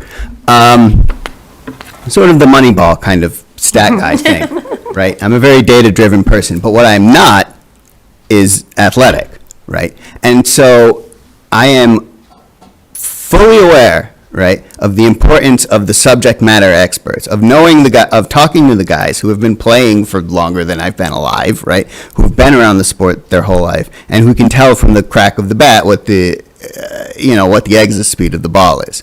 I have no issue deferring to expertise when the expertise is available. I think that's an important part of any government, any body, any position, is knowing what you don't know and knowing what the resources are to figure out the right answer. And a lot of the joke about government is the government moves slow and it needs to be more efficient. Well, no, it needs to be correct. You can't afford to get these things wrong a lot of the times. So I think it is more important to wait for the right thing, personally, than to plow forward and move fast and break things. Thank you. Very good. Thank you very much for joining us tonight. Is there anything else that you wanted to either ask of us or let us know about yourself? Just one more thing I wanted to say before, and it's about the sort of acrimony, right? And I've heard people talk about how contentious this meeting was, or the relationship between this board and that. I don't think that is necessarily a bad thing. I think when the school committee and the FinCom are at loggerheads, that's good. They have different goals. They have different objectives. They should not look at a budget and see eye to eye. That means that one of them's not doing their job, frankly. And I appreciate the need, look, without friction, you can't walk. So I appreciate the need for at least cordiality, as Mr. George said during the town meeting. We're going to leave as neighbors and hopefully still friends, but disagreements are not. The end goal of a town body should not be to avoid all disagreements. Appreciate that. Thank you, Brian. Thank you. Thank you. Thank you. Thank you. Thank you. If anyone noticed me clicking at my keyboard, the beginning of Brian's conversation, I was checking with Chris Marzilli. Chris let me know that he emailed Angie in the office sometime late today and said he would not be able to join us, and he has withdrawn his candidacy for this. Gets us a little bit closer to back on track. And he'd made that decision before we had the whole kerfuffle at the beginning of the meeting. So we're almost on target. Is Ryan Maines with us tonight? Ryan, please join us.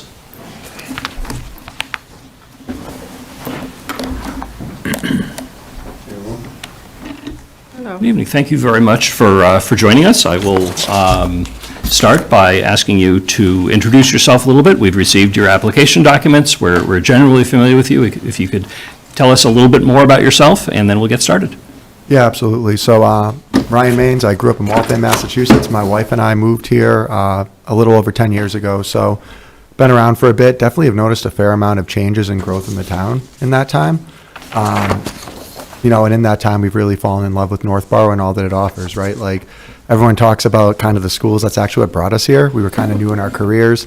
We figured, we have a little duplex over on Crestwood Drive, pretty affordable. We were like, if we really stink at our jobs, we can work something relatively simple, still afford the mortgage, and at least our kids will have a great school system to go to, and maybe they can get it right if we couldn't. So kind of brought us to the town of Northborough, and it's been great, like great sense of community, a ton of services offered here, day of wellness, tons of parks. We actually had Aspet Park today.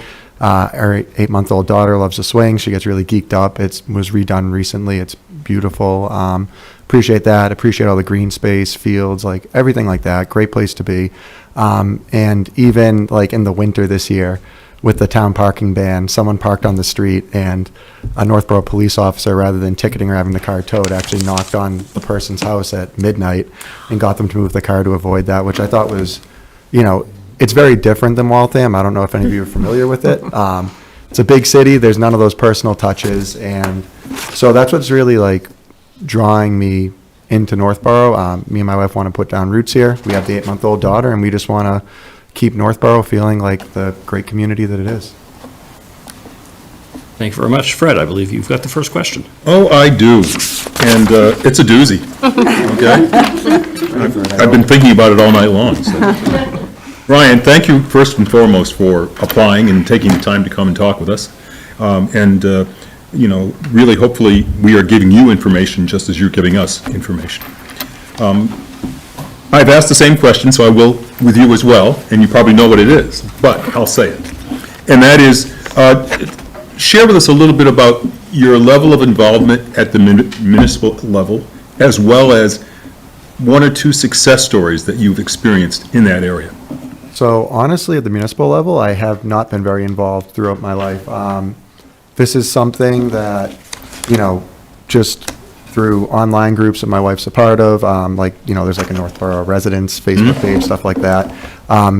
Started getting a little curious, listened to the last town meeting. Obviously, the budget stuff is a pretty big concern, right? Like, people are nervous about Proposition 2.5, having to do the override, all that type of stuff. And I just kind of figured, with my background in finance, it would be a pretty good fit to try to make sure that we can maintain all of our services while not overburdening our residents at the same time. So, I work in healthcare. we're up against pretty much the exact same challenges all the time. It turns out insurance companies don't really like to share their money. I would have seen that one coming. The nerve. I know, right? Ridiculous. But, yeah, so like a lot of the challenges that, municipalities deal with, we deal with in healthcare. So I think it's a pretty good fit. So I don't have any specific success stories in municipal government, but in terms of like working in healthcare, we have been able to maintain our budget, increase our bottom line, and help provide services. The hospital that I work at is the largest disproportionate share hospital in Massachusetts, and through that, we have a very heavy Medicaid population, pays particularly not very well. And so through that, we need to be very cost conscious and figure out creative ways to get things done. And so we've done a really good job of that, like working with manufacturers to get free drug where it's appropriate, grants, donations, looking at data to make decisions. So, for instance, in our pharmacies, we look at when scripts are dispensed, right? And it turns out that we were open certain hours. It didn't really make any sense. Like, we're going to have like 2 scripts dispensed at like 8 o'clock at night. And so it's like, well, we'll just shorten our hours and offer mail order. And that will alleviate that pressure, allow us to close down, save on some of those variable costs, and allow us to continue to provide our patients with excellent service while not, killing our budget. So. Mm-hmm. Good, thank you. Mike? All right. Yeah, Ryan, again, thank you for coming in tonight. So again, my question, same as before, sort of what brings you to the ballot tonight as opposed to tomorrow? And then what are your thoughts on, if appointed, running for re-election in 1 year? Yeah, so what brings me here tonight is I was actually thinking about seeking election in the upcoming, against you, Mitch, but decided against it. 8-month-old daughter, she was cutting some teeth at the time, and going back to Brian's point, I am relatively new to the town. Been here 10 years, 8-month-old daughter, so not really out as much as other people doing school activities, sports, and all that type of stuff. So little new, didn't really have a network yet. It was something that I've always thought about getting in. And then just seeing the pressures of the financial aspect of, that Northborough is dealing with in my background, I just figured it was a good fit.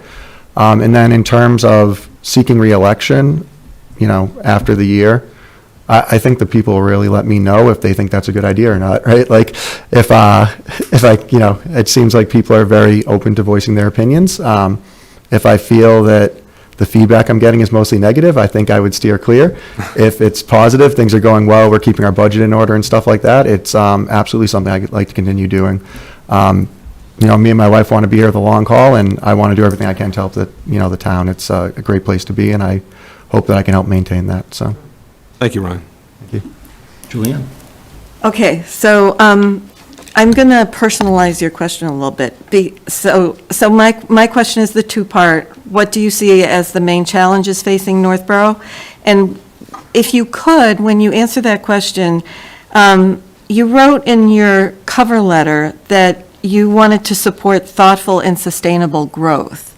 So if you could, comment a little more about that. And then I think you've already talked about the strengths to capitalize on, but if there's anything else you want to say.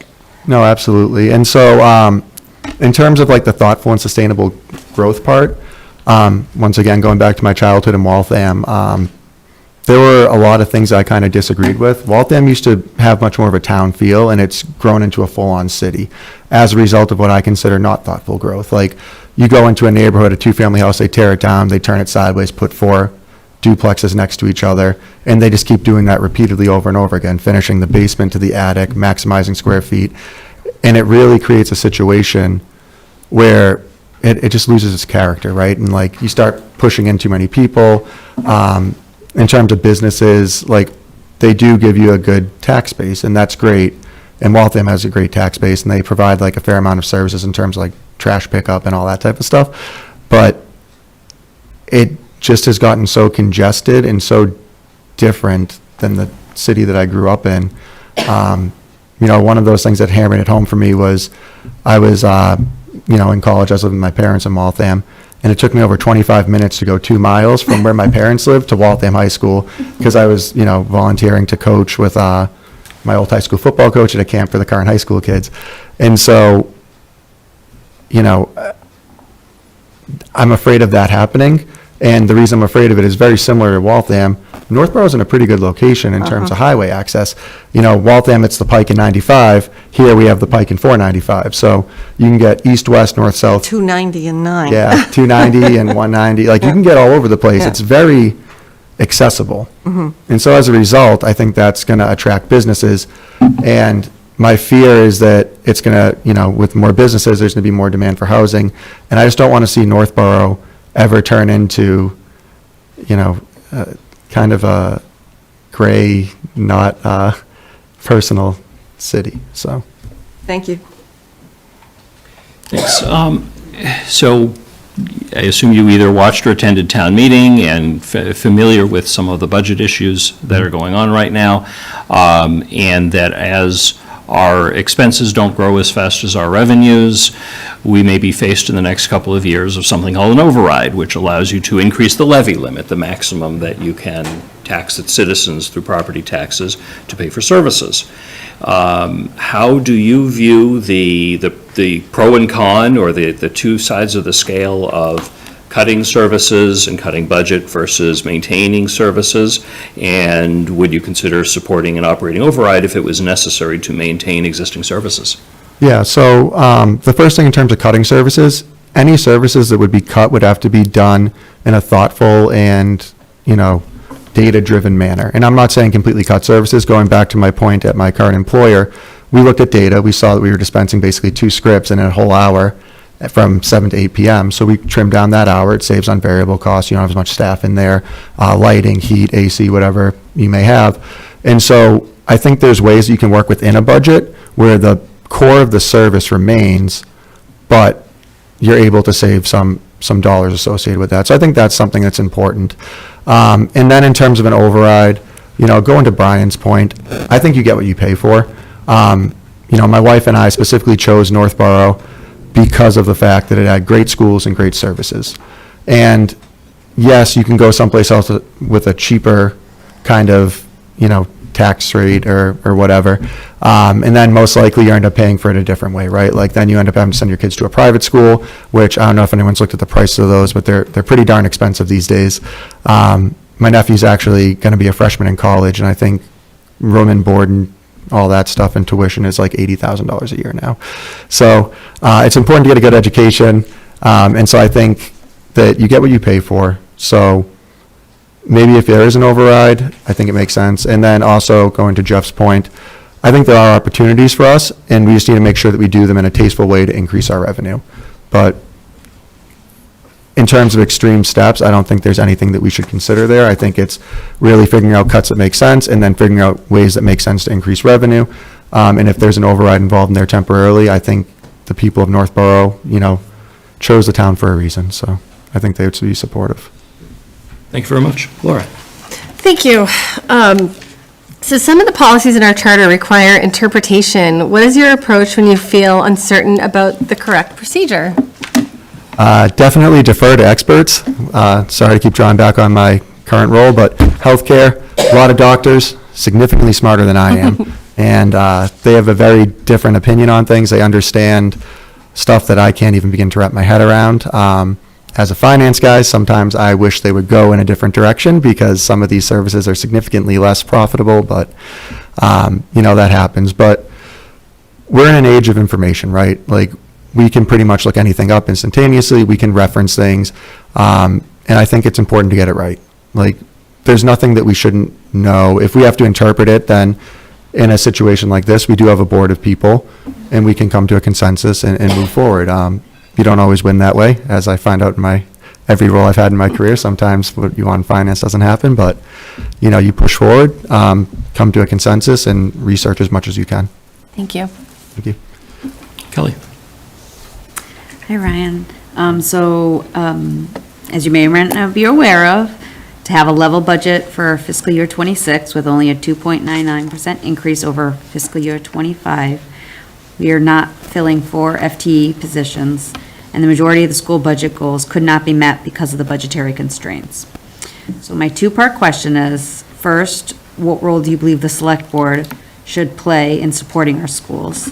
And how would you advocate for the school department within the broader town's budget priorities, specifically when it comes to the aging conditions of the school facilities, ensuring students have a safe and up-to-date learning environment?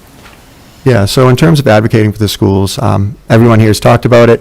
Very important part of the community. So I think it's extremely important to make sure that the schools are funded. A 2.99% increase, that doesn't keep up with inflation, especially now.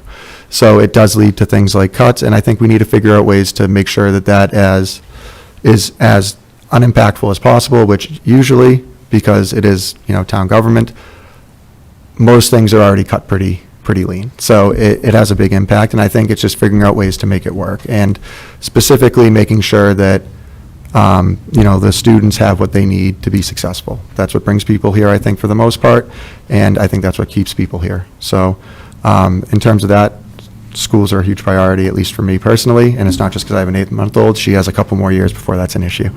And then in terms of the aging infrastructure, I think it's kind of a balancing act there because, drawing back on my experience in Waltham has some of the newest schools in the state. However, if you look at the ranking of Waltham Public Schools, it doesn't really impact it significantly. And then you look at a school like Boston Latin, which their facilities are a little bit older. I feel like more of the investment is really in the learning materials and the people teaching the students and just keeping the buildings in working condition. I don't necessarily think that having a state-of-the-art building leads to exponentially better students. I don't think I've ever actually seen any data that supports that. So I guess in that regard, it's not as much about like building new schools as it is about making sure that our teachers are taken care of. So. Great. Thank you so much. Great. And did you start, I've lost track already. Did you start this or Fred? No, Fred started. Fred started. Okay. I backed up Fred. Yep. All right. Thank you. So to close things out, thank you very much for joining us this evening. Is there anything you either want to ask us or anything else you wanted to share with us before we? Just in general, I'd like to share that I think a lot of, there's obviously been some contention, but overall, I would just like to say that I think a lot of, this group has been doing great. Like Northborough, the town government is how most people interact with government on a daily basis. The services we provide are, extremely important to people's day-to-day lives, like, the recycling, trash pickup, parks to play in that are safe, like the school systems. And I think that's really what turns like a place that you live into a community.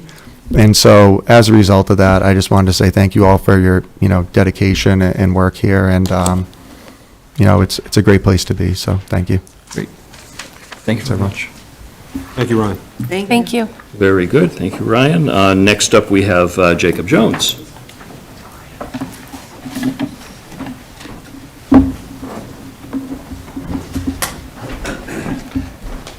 Jacob, good evening. Good evening. Thank you very much for joining us. I'll ask you to, we've all read your application documents. I'd ask you to briefly introduce yourself and tell us something about yourself and why you're interested in applying to join the Select Board. Thank you, Mr. Chair. I'm Jacob Jones. Over a several-year period after my brother moved to Northborough, my wife and I deliberated about whether to relocate here. It was not an easy decision, but once we made that decision, we were all in and we're committed. We're here. We have 4 children, 3 of whom are in the K through 8, and 1 is going to be K next year. He's doing the preschool thing at Algonquin.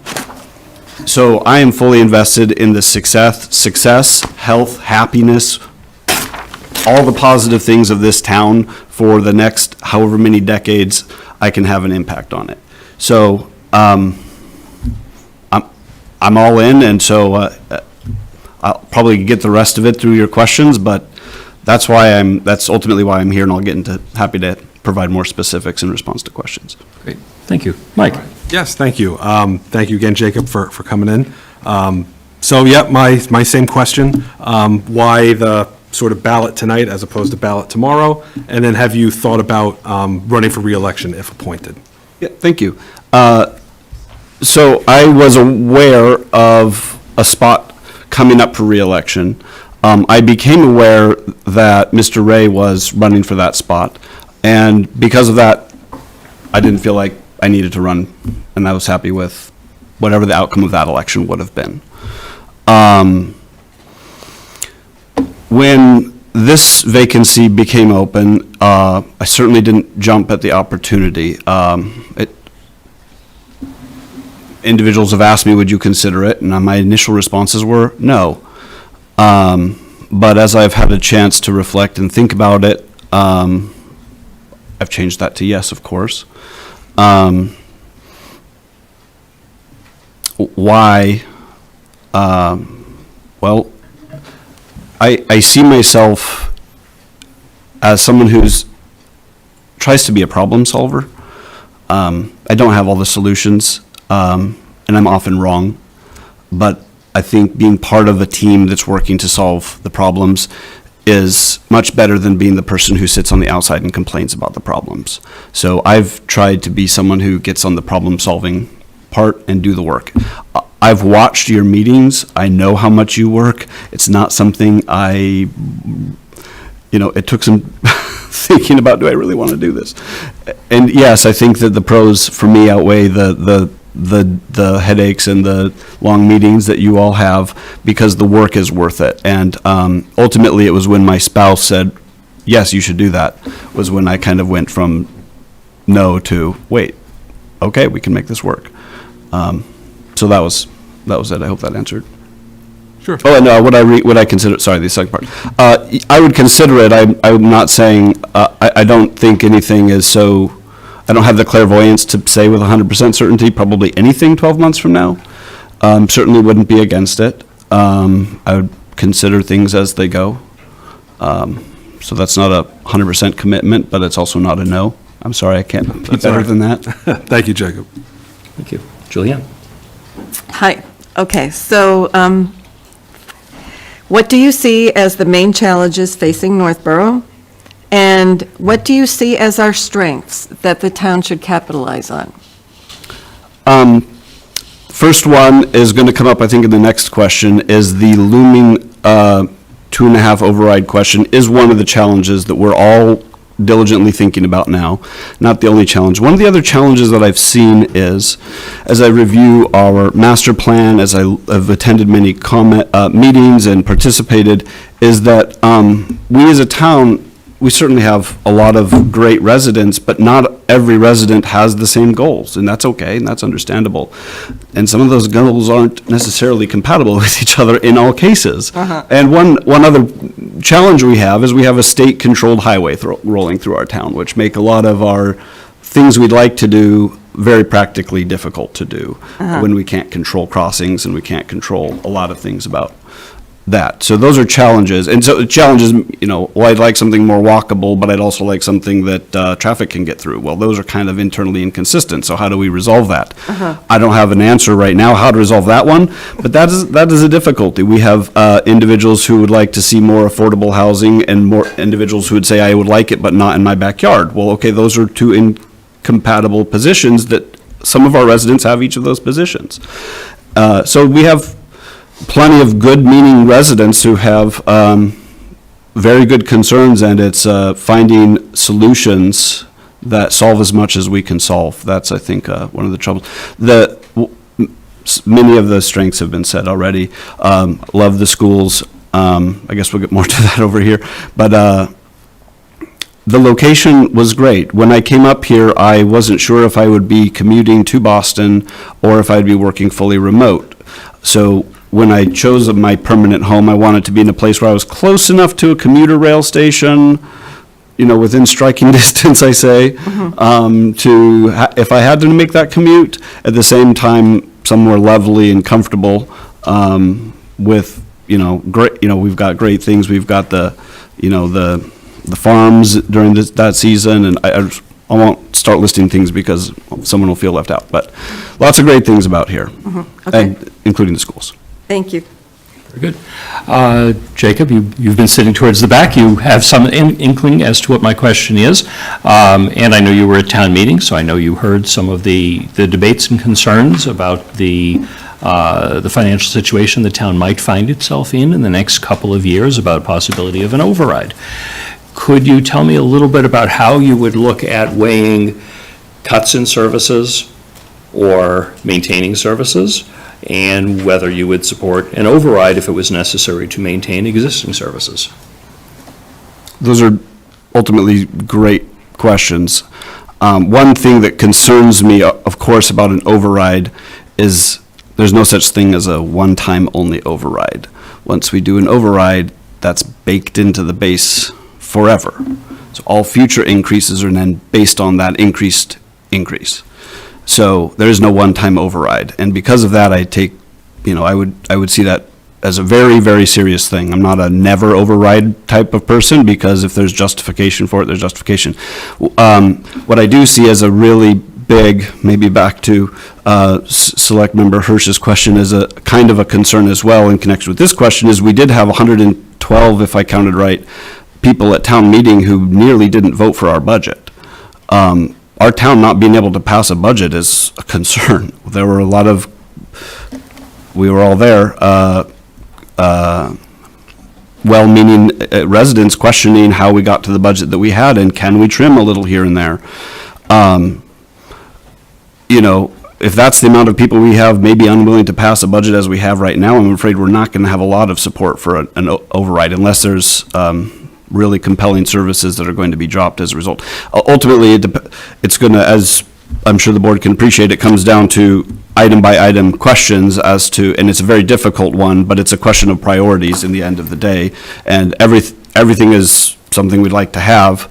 The question is within the things we'd like to have, which are the ones ultimately the residents are willing to pay for. So I'd prefer to take steps to not go in the direction of an override if possible. Just as a minor follow-up to that, Yep.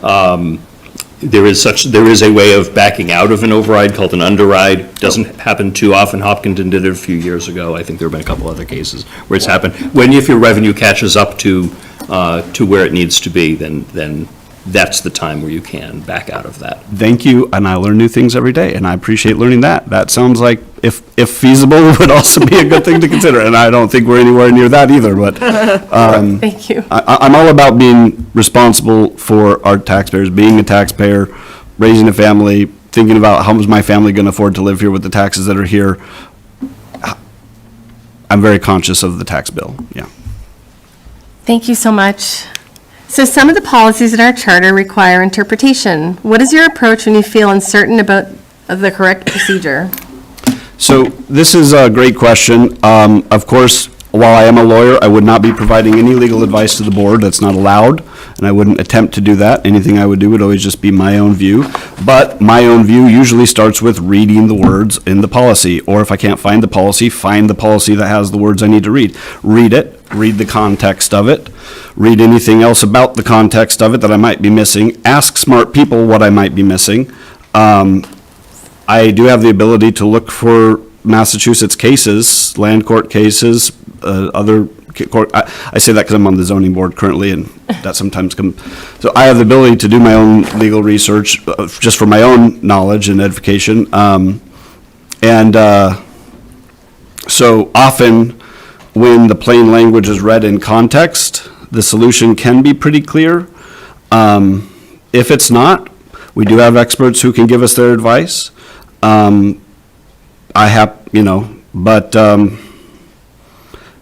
give an example. We had a zone, maybe this is, and this is maybe more responsive to Mr. George's question, but there was a situation with the zoning board where I disagreed with a position being taken by a member of the town administration, and I made that position clear that I thought we were taking the wrong direction here.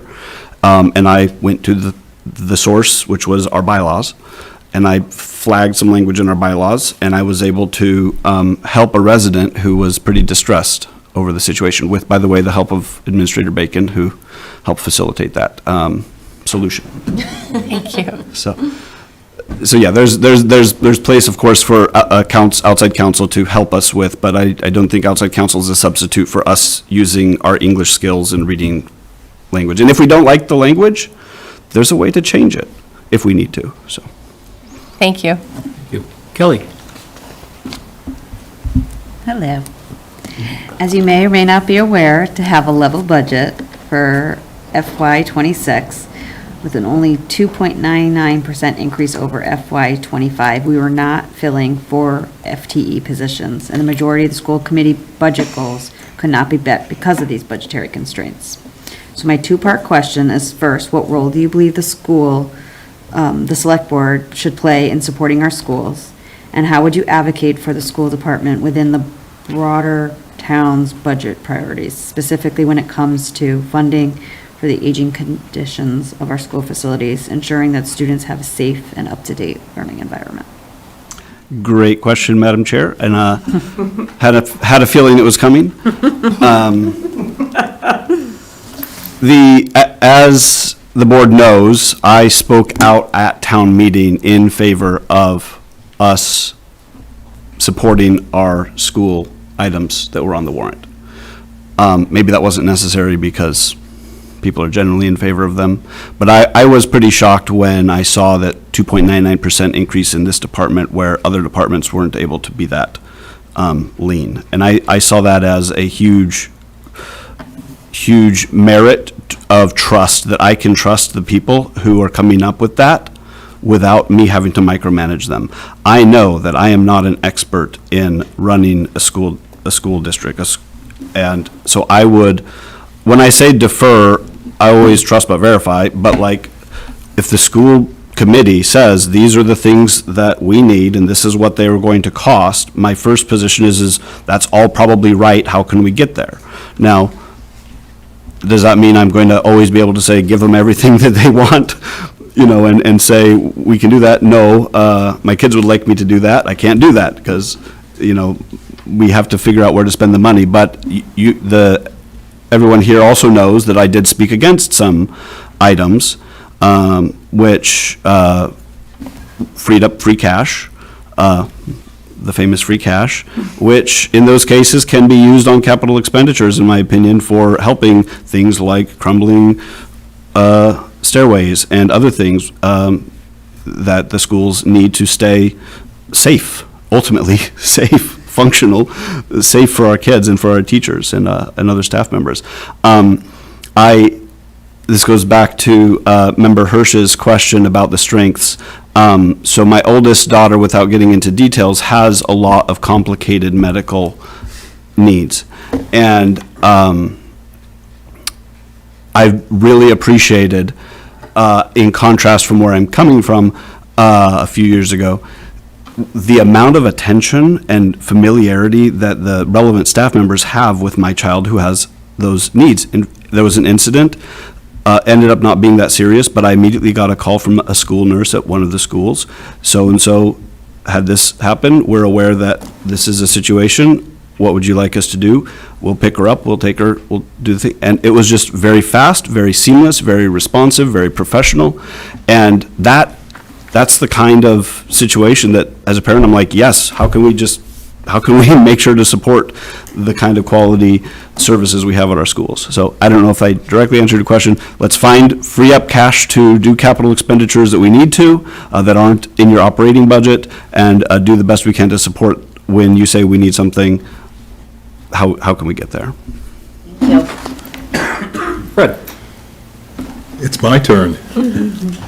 Jacob, thank you for applying for this opportunity, and thank you for taking the time tonight and sharing some information about yourself and hopefully learning something about the actions of this board and what it's all about. You've heard my question before, but I will say it one more time as far as what's going on. You have mentioned in some of your credentials that you've served on the ZBA and been involved in some interesting things, I'm sure. Share with us, if you could, something that you're pretty proud of as far as your ability to be able to, number one, understand what the challenge was, and then working with your team to come up with a solution that made a lot of sense. Thank you, Mr. Moderator. Yes, so I've been serving now just about a year on the ZBA, as the board knows. One of the difficulties in putting my name in for this was the realization that I will have to stop that one, which makes me sad, because I really actually like that one. But I mentioned it earlier, Mr. Moderator. There was a situation where there was an understanding that an applicant who was there for a variance on a side yard setback for a gazebo, and there was plenty of neighbors' support at the hearing, and the board seemed overwhelmingly support based on the feedback of supporting it. Ultimately, to my recollection, we did vote unanimously to support the variance. But then there was a collateral issue that came up as to whether a as-built site plan was going to be needed for that relatively small-priced gazebo in comparison to the amount it was going to cost for some professional services to get an as-built site plan. And at the time, I didn't have the relevant bylaws recorded in my memory, and I didn't cite them, but something in my gut said, that's not right.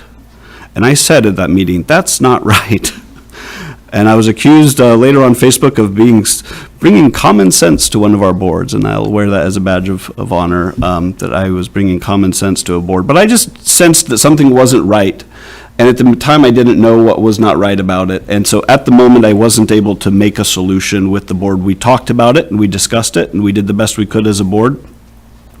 And later identified the parts in the bylaw that ultimately did support why I thought it was not right, and I passed those along to our town administrator, who I believed was the right channel, and then she solved it, and we made it right. And I believe that was a success story for everyone involved. And I'm not criticizing anyone involved in the process, because lots of people have very hard jobs, and it's hard to get everything right all the time.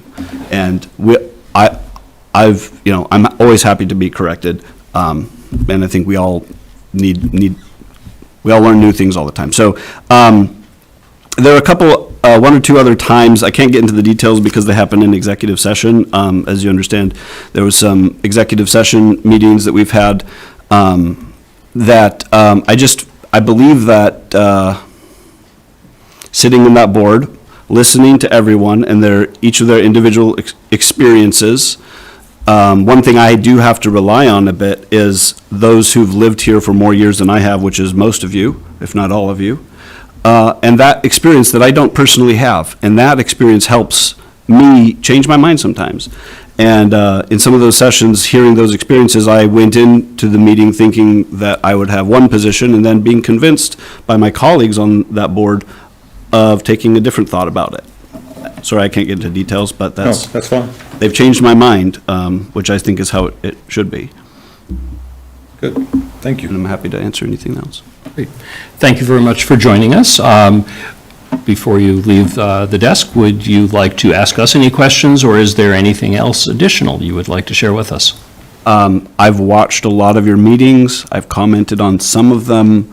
I know it's not the most glorious thing you all do, and it's very unappreciated and certainly not paid well. So thank you. Whatever the outcome of this is, I appreciate everyone sitting here. Thank you. Thank you for joining us, Thank Jacob. you. Good. Next up, we have Tim Kalin.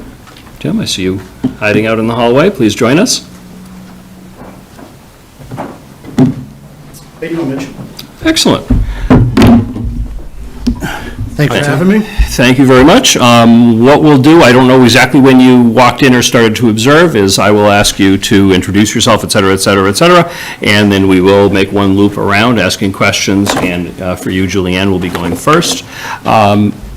We are, I think, all familiar with you, as I know you've served on this board before, and we've read your application documents, and could you tell us a little bit about yourself and anything that might not be obvious to that, and of course, why you're interested in this case, rejoining the Select Board? Sure. Like you said, I've been involved in local government here in Northborough since 2016, 2017, maybe.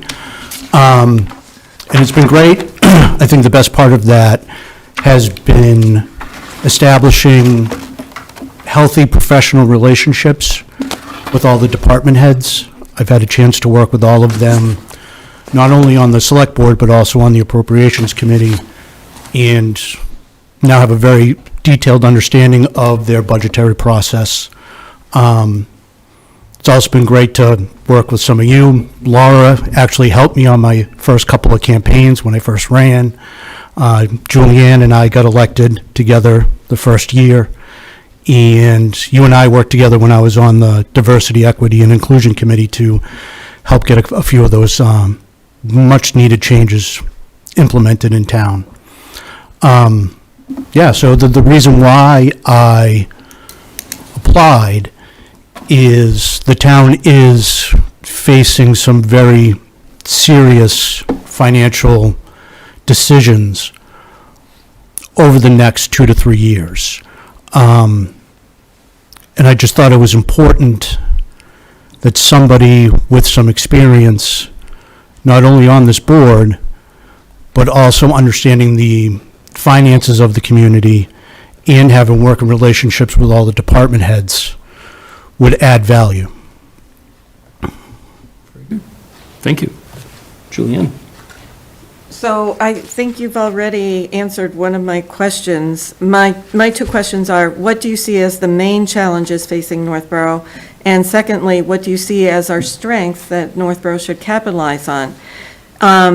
So you've already identified that our financial, we're going to have to be making some serious financial decisions, but are there any other challenges that you see in the future? And then speak to our strengths, please. Well, like I said in my letter, I truly believe that the three pillars of this community are education, safety, and affordability. And how those three things interact with each other is very important.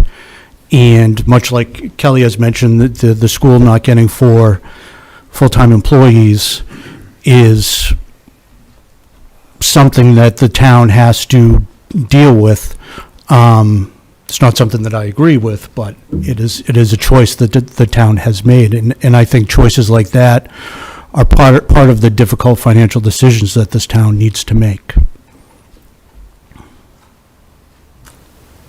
Okay. I'm sorry, what was the second part? I think you addressed it. So you see as the strength of Northborough that we should capitalize on are the education, safety, and affordability. Correct. Okay. All right. Thank you. You're welcome. Thanks. Tim, I know you are familiar with the budget process, and certainly were at town meeting and heard some of the angst, if you will, of taxes versus services. How would you weigh potential cuts in services to maintain tax rate versus maintenance or growth of services?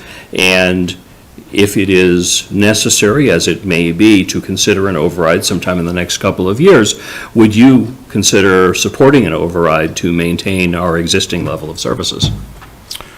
Well, I think one of the challenges, and I've talked with Jason Little, our finance director, about this. I think one of the biggest challenges with the budgetary process is at town meeting, residents are presented with a take it or leave it budget. You either vote on this and accept it, or you reject it. And the tough part with that process is much like at town meeting when somebody went up and suggested a 15% cut to the budget. You know, everybody realizes that's probably a little bit too steep. I don't think residents fully understand what sort of impact that would have. I think people see that they'll get a 15% discount, but they don't, 15% reduction in their taxes, but they don't understand what they're going to lose when those funds are removed from the budget. So I think having the residents having a better understanding of, if we reduce the budget by these amounts, these are the things that you're going to lose, so that they understand, all right, I'm going to save $1,000 a year on my taxes. However, I'm going to lose 4 full-time employees, teachers at the high school or in the school system. There's 8 new firefighters. Maybe we can't afford those anymore. Maybe there needs to be cuts at the police station. Just so they understand, instead of it just being, this is the budget. So in one of the conversations I had with Jason Little is to maybe explore a level funding budget and also a level service budget, so that you have both options available for residents, so they can understand the impact and what they will lose or gain from either choice. And as far as an override goes, I think every step should be taken to avoid an override. It may be necessary, but that's really, up to town meeting whether they want to pursue or institute an override or not. Thank you. Laura? Thank you. When you decided not to run for reelection, you had said that it was because of threats for your family, and I don't know what that stemmed from. Are you concerned about that happening again?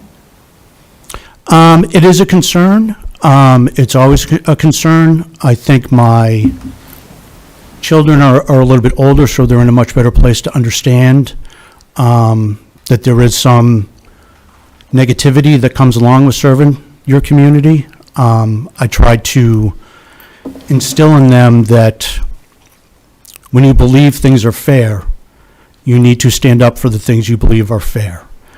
And they can now understand that, and they have a better grasp of that when people do say things about me that are incredibly untrue, that they know who I am, and that those things are very much untrue. And those people who say those things it's much more a reflection of who those people are than who I am. Thank you. Kelly? Hi, Tim. So you mentioned the 4FTE thing, so I'll leave that part of the statement out. But my two-part question is, what role do you believe the select board should play in supporting our schools? And how would you advocate for the school department within the broader town's budget priorities, specifically when it comes to funding for the aging conditions of our school facilities to ensure that students have a safe and up-to-date learning environment? I have two boys. They're 12, and my youngest will be 10 in July, and they both went to Lincoln Street. Lincoln Street is the newest school in town, and I am so jealous of the experience that they've had as children at that school. I grew up in Northborough. I went to Proctor. Me too. It was at Lincoln Street, but what a gorgeous facility, and being in that environment improves their education because everything in there inspires education. So I think, as you've heard everybody mention that's come up here, how many people moved to this community because of the education? As was stated at town meeting, the high school is 219th in the country for STEM. 219th in the country. That's crazy. The school is in the top 25 for high schools in the state of Massachusetts, and I believe the state of Massachusetts is in, if not number one, top 3 states in this country. So to be in the top 20 in the most educated state in the country is something to be proud of, and something that needs to be supported. In all the processes that I've been through, both budgetary and on the select board, with Superintendent Martineau, I've always stated that the school systems have my 100% support, and I believe that the select board should support the school systems as much as possible because they are so important to the community. Thank you. Fred? Hello, Tim, how are you? I'm good, Fred. How you doing? How's it going? You seem like you're pretty relaxed here. Let me turn the heat on that seat up a little bit. See what's good. I knew it as soon as I saw you. This guy's going to roast me. No, not at all. You may or may not have heard my question before, but you have served, this community in a number of different ways. And, if you could share with us a couple of examples of things that you feel went well and really, benefited the community because of your involvement along with, others who were working with you. Well, when I think back to when I was on the select board, and Julian, I'm sure, can remember this, we had the unfortunate task of being on the select board during COVID. And I think when anybody ran to be on the select board, nobody knew that there was going to be a global pandemic in the middle of Julian and I's first, 12, 18 months on the board. But we got through it, and it was difficult. There was a lot of concessions that needed to be made in town. Education was severely impacted. Making sure that all the safety officers in town got their PPE, getting through the budgetary process to make sure that services were maintained at a level where, if things were to go sideways, that we had the safety capacity to deal with that. Making sure all the senior citizens in town were taken care of, that they were checked in on, because the senior center was closed, so a lot of those people just didn't have any contact with people in the community. And it was hard. It kept me up a lot of nights because it was a very, as everybody knows, a very serious situation. This town is my home. I grew up here, and it's home. I love this town, and I get very passionate, sometimes overly defensive about my commitment to this community, but that's where it comes from, and being able to help the community get through the COVID crisis was something that, I was fortunate to be helpful. Good, thank you. Welcome. All right. Hi, Tim. you Thanks for doing? coming tonight. Good. So my question that I've been asking all night, I know you've been on the ballot obviously before because you were previously elected to the select board, but in this instance, what drew you to the ballot tonight as opposed to tomorrow? And then if you were to be appointed, what were your thoughts about seeking reelection? I had, running for the board never crossed my mind. And I expressed this sentiment to Mitch. There was no need, because Mitch and I disagree on a number of things. But overall, Mitch has done a very good job. And because of that, there was no need for me to run. Mitch has handled the responsibilities admirably. But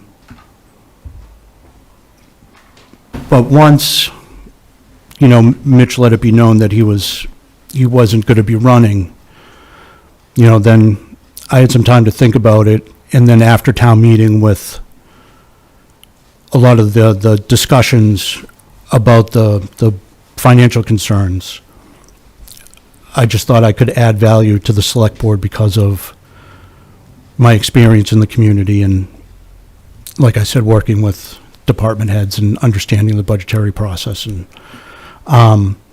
as far as running again, I don't plan on it. That is not a commitment that I won't run, but as I sit here tonight, I don't plan on it. I really look at this as we've had a number of interim town administrators. It's almost like I'm an interim select board member. Have somebody sit on the board for the next 12 months that has some experience.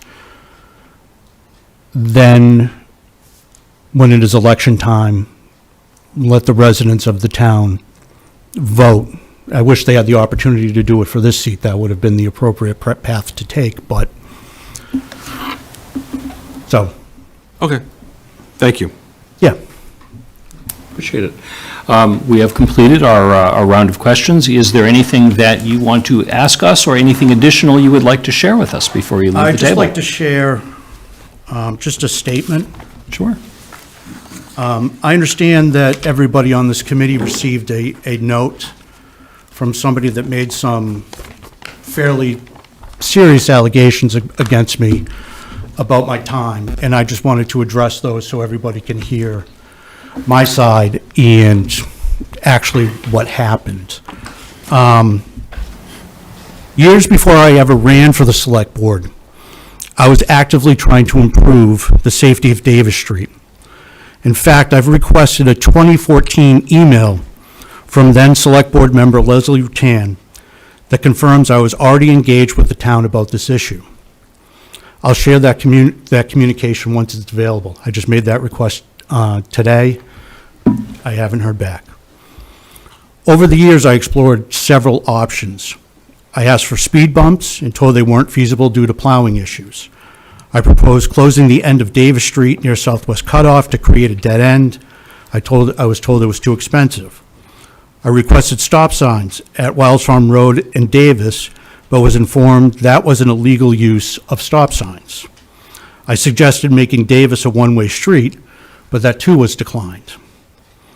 It is important to note that I never asked for a truck exclusion.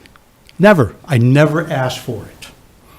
The town advised that the only possible course of action was to conduct a traffic study. That study was initiated before my term and concluded while I was on the board. The findings showed 8% truck traffic, surpassing the 5% state threshold, qualifying Davis Street for a truck exclusion. That process followed town and state protocols.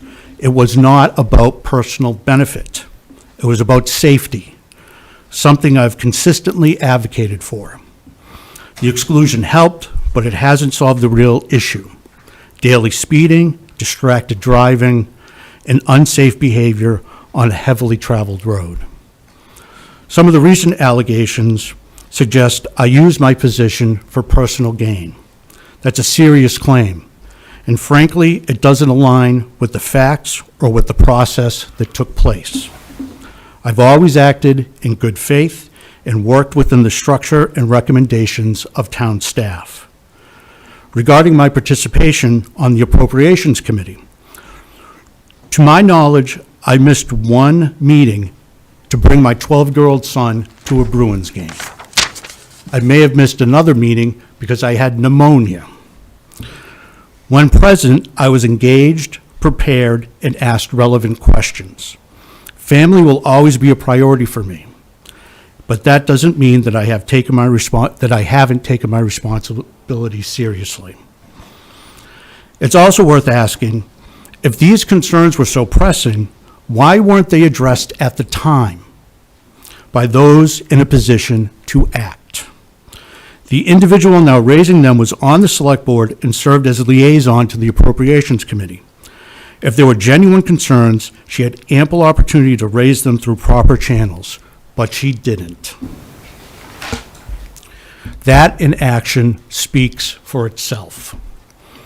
Public service isn't easy, and disagreements are part of the work, but accusations should be backed by evidence and made at the right time, not after the fact, and not an attempt to discredit somebody publicly. My record, while not perfect, reflects a steady and sincere commitment to the safety and well-being of this community. Thank you for hearing my side of the story. Thank you very much, Tim. Thank you for joining us tonight. Thanks, Tim. Okay. Next up, believe it or not, our final interview, Scott Mahoney.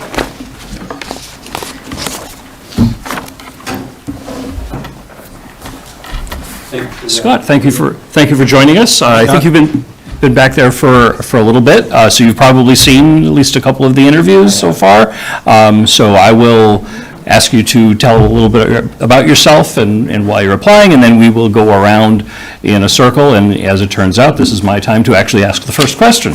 So we'll start by saying, we've received your application documents, we're familiar a little bit with you. Could you tell us a little bit more about yourself, and particularly why you're interested in joining the Select Board? I'd love to tell you about myself, but respectfully, I'm withdrawing my application, and I appreciate the opportunity.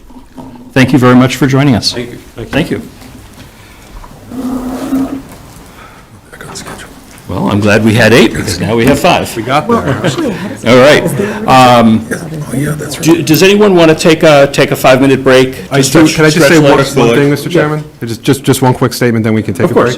I think the gentlemen who all got up here and answered a lot of tough questions deserve a lot of credit.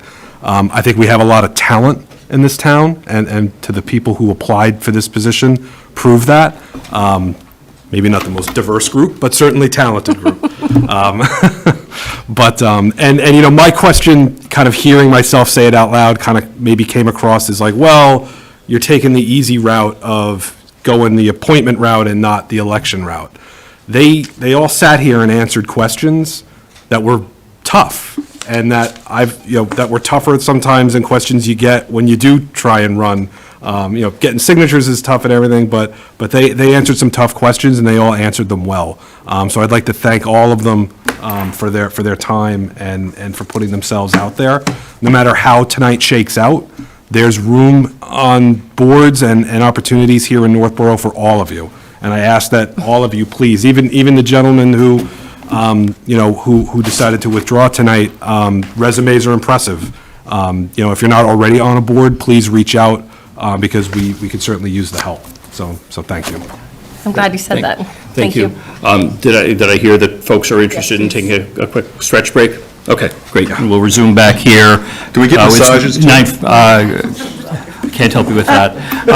It's 9:14, let's say 9:20. Thank you. We'll come back? Great, thank you. We'll be in recess until 9:20. I got my phone too.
Yeah. I'll let the audience know what's out there that we're ready to start. You guys want to come back in? We're starting up again? It's up to you. All right. It being 9:23 and we have everyone back, we'll call ourselves back to order. So I will repeat what Mike said before we took our break. I want to thank everybody for joining us, for putting their names in. It's a great, diverse in some ways, non-diverse in others set of candidates. As far as experience goes, it runs the gamut. As far as some other things, maybe not, but that's where we are.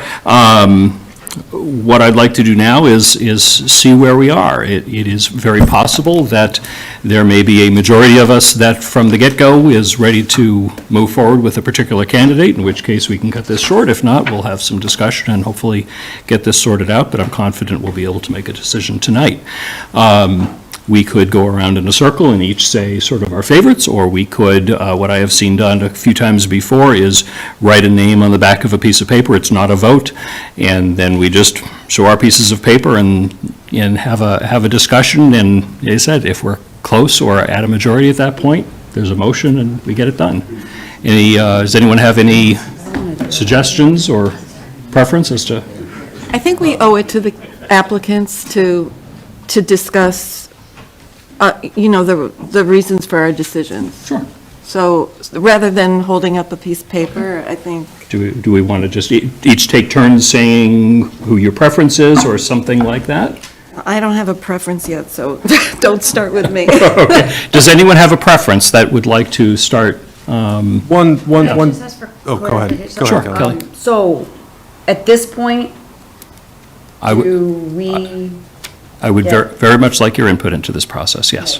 Okay, so one thing that I've done in previous boards and stuff is you kind of like say a candidate and it's kind of like, ups and downs, like, do you agree, disagree? Do you want to continue to talk about this person or not? And things like that, and it kind of like helps. Sure. Another thing is too, is to say, what we've done is we list a person's name and you say all the positive things, and then you say the things that are a little unsure about, and then at the end of that, then you kind of weigh in on, do you want to move this person to continue talking about them, or do you want to say thank you? So it's kind of like, because there are some things that I might have picked up on that somebody else didn't pick up on. And so, but that's just a few different committee styles that I've worked on. So what we could do is I could Versus just. Yeah, I could say a name and people could just raise their hand and say, I want to continue to talk about a candidate. And if we don't get any hands up, that doesn't mean that there's anything wrong with that candidate. It just means we're not going to spend time. My worry is that if all six of us spent time talking about all five interviewed candidates, we might be here for an exceptional period of time without justification in doing that. One additional question. Yeah. Do we want to have, I see a hand raised, do we want to have any level of public comment before we discuss, or just save it for after? Generally, what we do is we have our discussion, Right. but before a vote, if there's any public comment that is something relative that we need to speak about before that, then that's when I would recognize Okay. the public comment. Fair enough. Although, thinking about it, when we did our town administrator appointments, we did not take public comment for that. So I'll kind of leave that to the joint board, if you will, at that point. But we need to have our discussion first. Okay.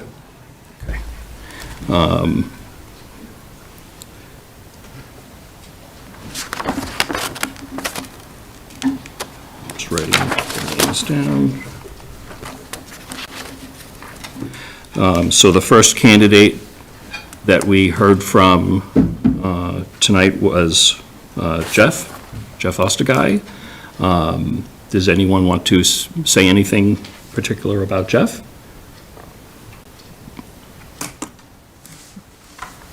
It was so long ago. And I do want to say that I think that you you had the most difficult situation because you were the first, and everyone else kind of had an advantage at hearing the questions. So,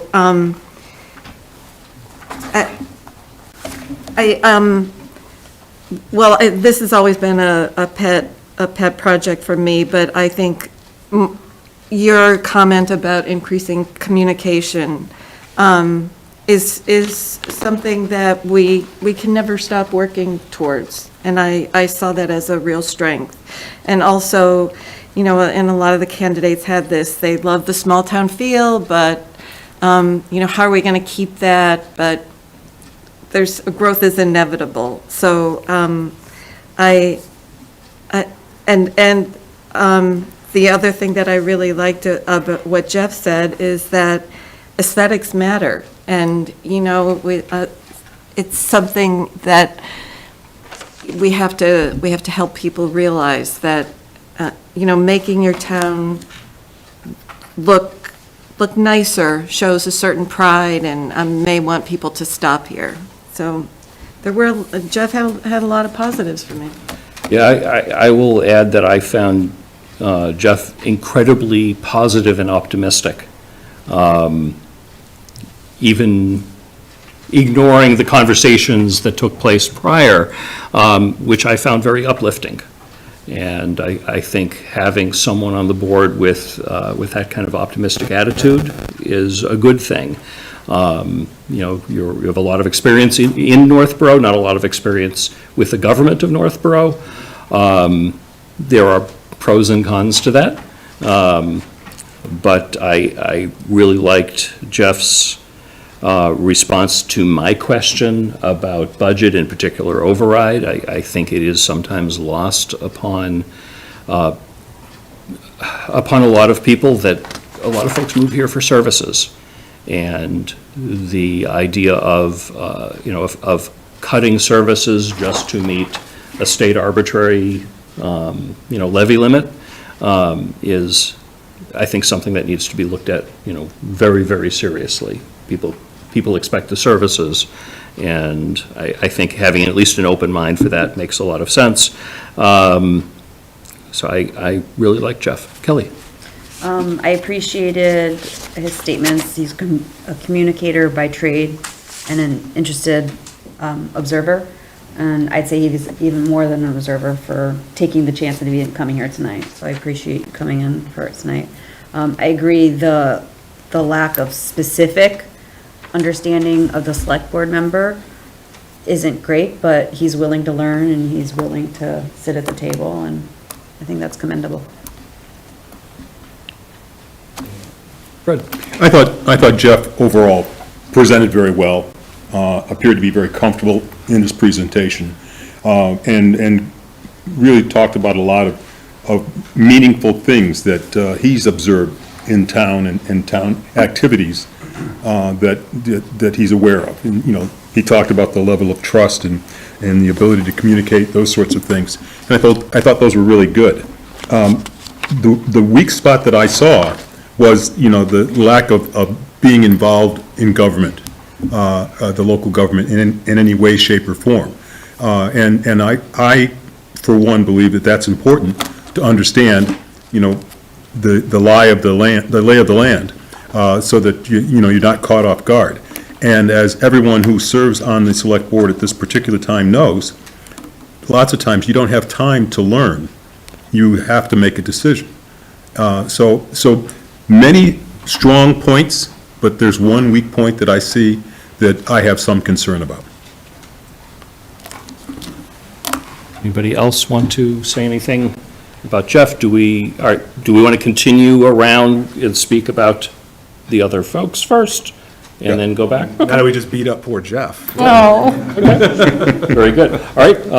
Next in the interview order was Brian Cole. Yeah, no, what I like about, and I'll kind of maybe try to sum it up, what I was kind of looking for going into this interview, right, it's a one-year appointment. It would be good, I think, to put experience at a level of premium. Experience with serving on boards, serving on town commissions.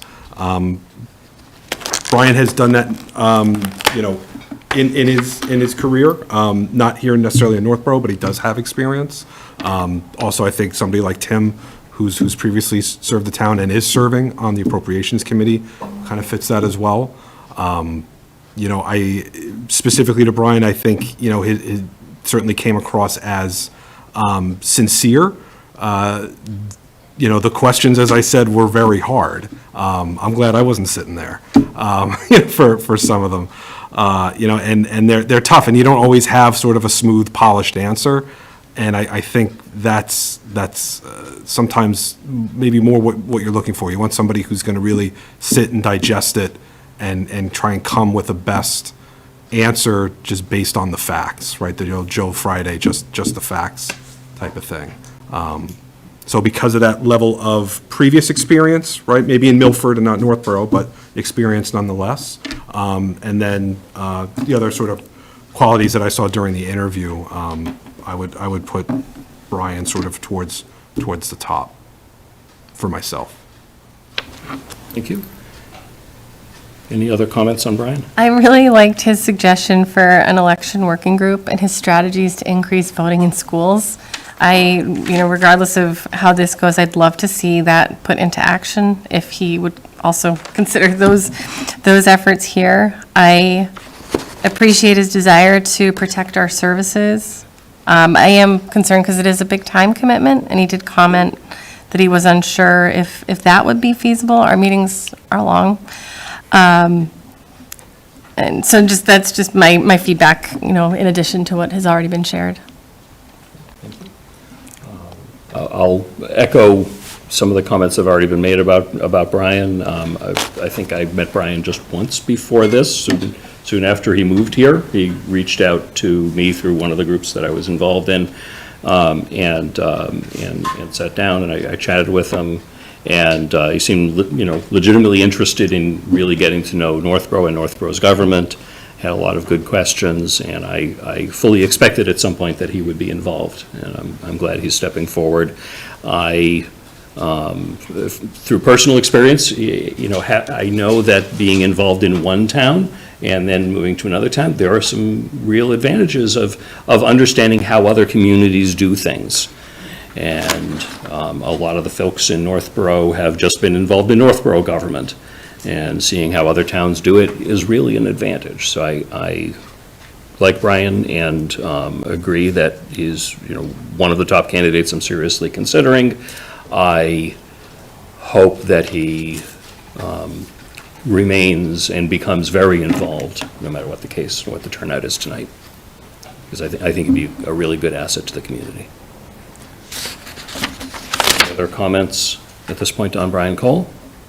Well, I have to say that when Brian said that he didn't view our initial conversation as acrimony, I appreciated that, because no matter what, we're never all going to agree, and it's not even normal that we would all agree.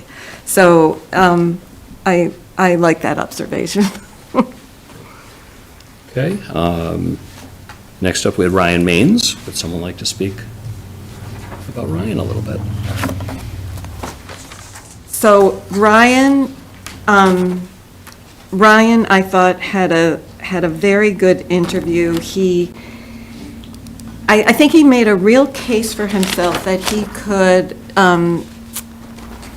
transfer what he does at Boston Medical Center to budgetary problems in town. The example that he gave about pharmacy hours, and I thought I could see how that could transfer very well to town government. And I think I liked what he said when he said, when we talked about finances and Proposition 2.5 override, that you get what you pay for, and everyone knows that. So, I got the impression that he would really make a case for, keeping the budget as tight as possible, but explaining to people that if you want to continue this town the way it is, we may need to do something like a Proposition 2.5 override. I thought he presented very well, and clearly in the short time he's been here, loves the town, so. I think Kelly. it's funny that 10 years people consider a short period of time, and I think in different areas of life, he was saying, I've only been here 10 years, it's like, but that's a good chunk of time, Yes, you're just getting into the children phase and your world is going to expand tenfold by that, the kids bring in all the friends, but I love the finance background, I love the finance experience, I think, it could be great. I love that, he'll decide to run again if the people support in what he's done this year. It's almost like kind of what Tim was saying, kind of like an interim type thing. If your people are happy with it and they want him to continue, then he'll continue. But if it doesn't go well, then he won't. So I like the honesty of that. Even though he's not for state-of-the-art schools, and he thinks that they're fine. I would definitely support Ryan as a candidate. Great. Fred? Yeah, I think Ryan did present very well and appeared to have indicated from his presentation that he's thought about this.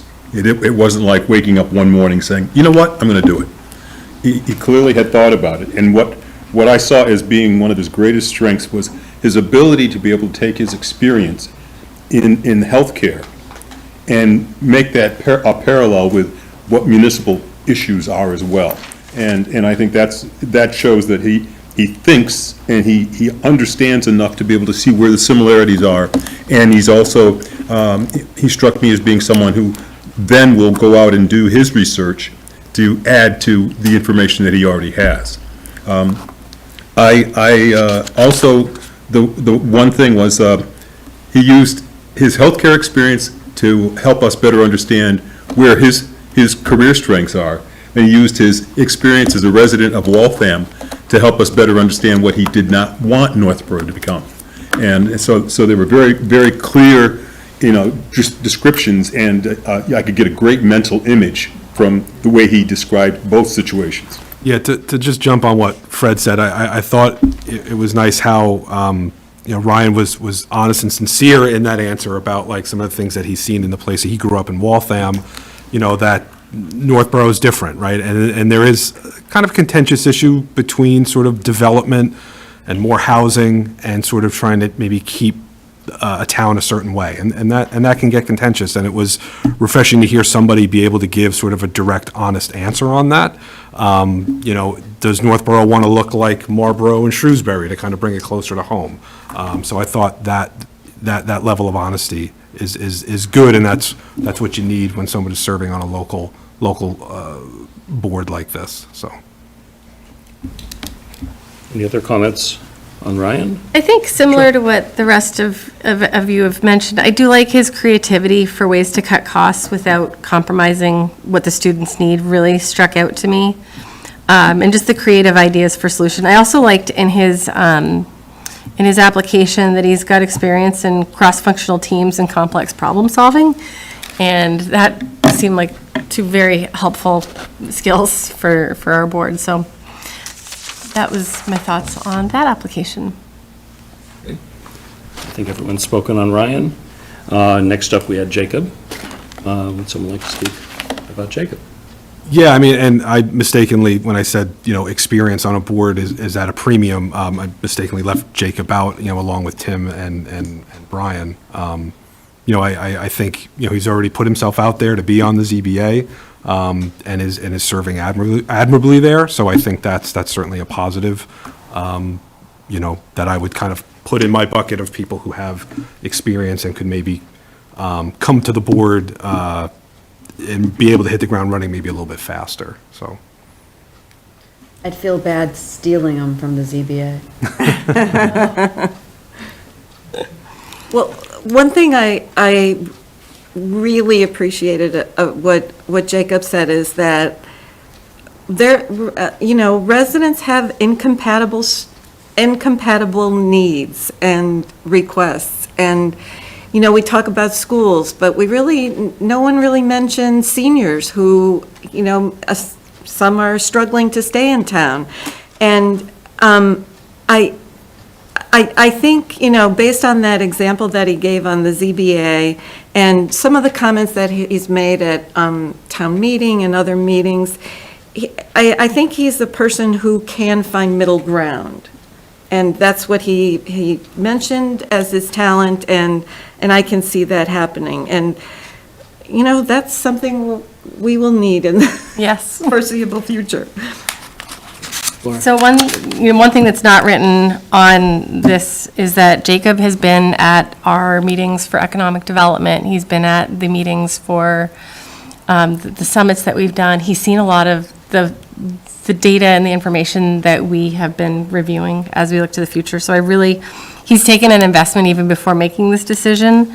In terms of, you know, his awareness about the town, the fact that he recognized the challenges that we'll face if we'd have to go down the override route really rung out to me. I think it's very important that we look for ways to avoid that.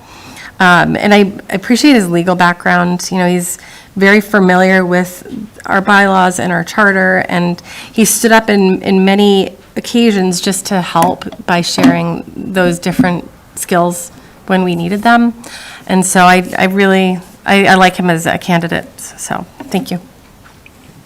Yeah, you certainly can't say that Jacob is not passionate about the interests that of local government. New to Northborough, new to Massachusetts, but has certainly expressed a lot of interest and voicing a lot of opinions about the process, and I appreciate that. Does anyone else want to speak about Jacob? Okay, moving along. Tim. Someone like to speak about Tim? I liked his approach of seeing this as an interim year, kind of the idea of like, let the people speak at the election time. You know, who wants to run and take office and serve for a year. With his experience and his background, he is able to, as you said that you wanted, somebody that you could hit the ground running with for the first select board meeting. He's got the background, he's got the experience, he knows the town, he knows the people, so I think it would be a seamless transition to have that experience. Well, as they say in the street, Tim Kalin is the OG, and you know, he's had the experience. He's been brave enough during his service to stand out in the front line and take those hits from time to time, and we all know that those hits certainly are out there waiting to come at you, and I think that's important. It's unnerving for someone who hasn't had the situation where, you know, your fellow citizens are telling you how bad you are. And, you know, because you did this or you did that, or you didn't do this and you didn't do that. And I know, you know, when Tim served on the select board, that there were days when he and I would have, you know, fairly substantial conversations about the reality of what a day in the life of a member of the select board is all about. So I think he brings that strength as far as, you know, the adage is plug and play. He walks in the door and he can play the game right away, and I think that's a strength. It troubled me a bit when he said that he would have to think about running for election, but I understand it, and I understand it's a major step to make the commitment, you know, a year ahead of time that says, yeah, I want the job you're offering me now, but a year from now, I will run for election, I guarantee. And that's a hard thing to commit to. So I think that overall, you know, Tim brought a lot to the table, brings a lot to the table, and was able to present his strengths and his viewpoints very well. I will say that, as Tim alluded to, on occasion, he and I have disagreed, sometimes very strongly, but I've always respected him. I think he was a very good member of the board, and I was somewhat surprised, but pleasantly, that he put his name in for this, given that he stepped away a few years ago. I respect that when he stepped away, he didn't disappear into the wilderness. He jumped right in with the Appropriations Committee, and has been a very important member on that board. And no one can say that, given the fact that he did this job up until a few years ago, that he would have no trouble stepping into this, this role again if we appointed him tonight. Clearly has to be considered a front runner, really, at least one of the front runners for the spot. Anyone else want to say anything about Tim? Okay, I think we've exhausted our candidates. Are we ready to move on and see if we have a consensus or can get to a consensus? So what are we writing our top choice? It's one way to do it, as a way of quickly saying who our favorite is. You could write your favorite on the back of a piece of paper, and then on the count of three, we all hold it up and look around and see, and we might be there, or we might be really close to being there. That's a way to do it. We could also go around in a circle and start to voice that, but then there's always the question of, are you going to say the same thing as somebody else or listen to somebody else? This puts the equal pressure on us. I expected some kind of ranked choice voting out of you. I'm okay with that, if you're suggesting that. Massachusetts, yeah. All right, are we ready to, are we okay doing Prior that? to doing it, I just want to say that I think all of the people who came here tonight, I really do hope that if you don't get this appointment, that you do consider running for election for something else, or I feel like, Mr. George, you would know, there's appointments, there's positions open on different, They're all on the website. things, so there are things open in town, and I think to lose any of your expertise would be a travesty to our community. With that said, we can only vote for one person right now. Has everyone written their name on some piece of paper? Mr. Chair, I just want to bring attention, Sure. someone keeps Yes. raising their hand on the Zoom. Maybe Please. Oh, did we want to do public Please. comment? Do we want to, Yes. do that now? Okay. Patrick Higgins has raised his hand. Hold on, I will let you in. Patrick, if you are the Patrick Higgins, I think you are. I know you're not a member of the Northborough community, but that does not mean you do not have something that can be of value to us. Mr. Chairman, I want to thank you for letting me talk before you vote. Sure.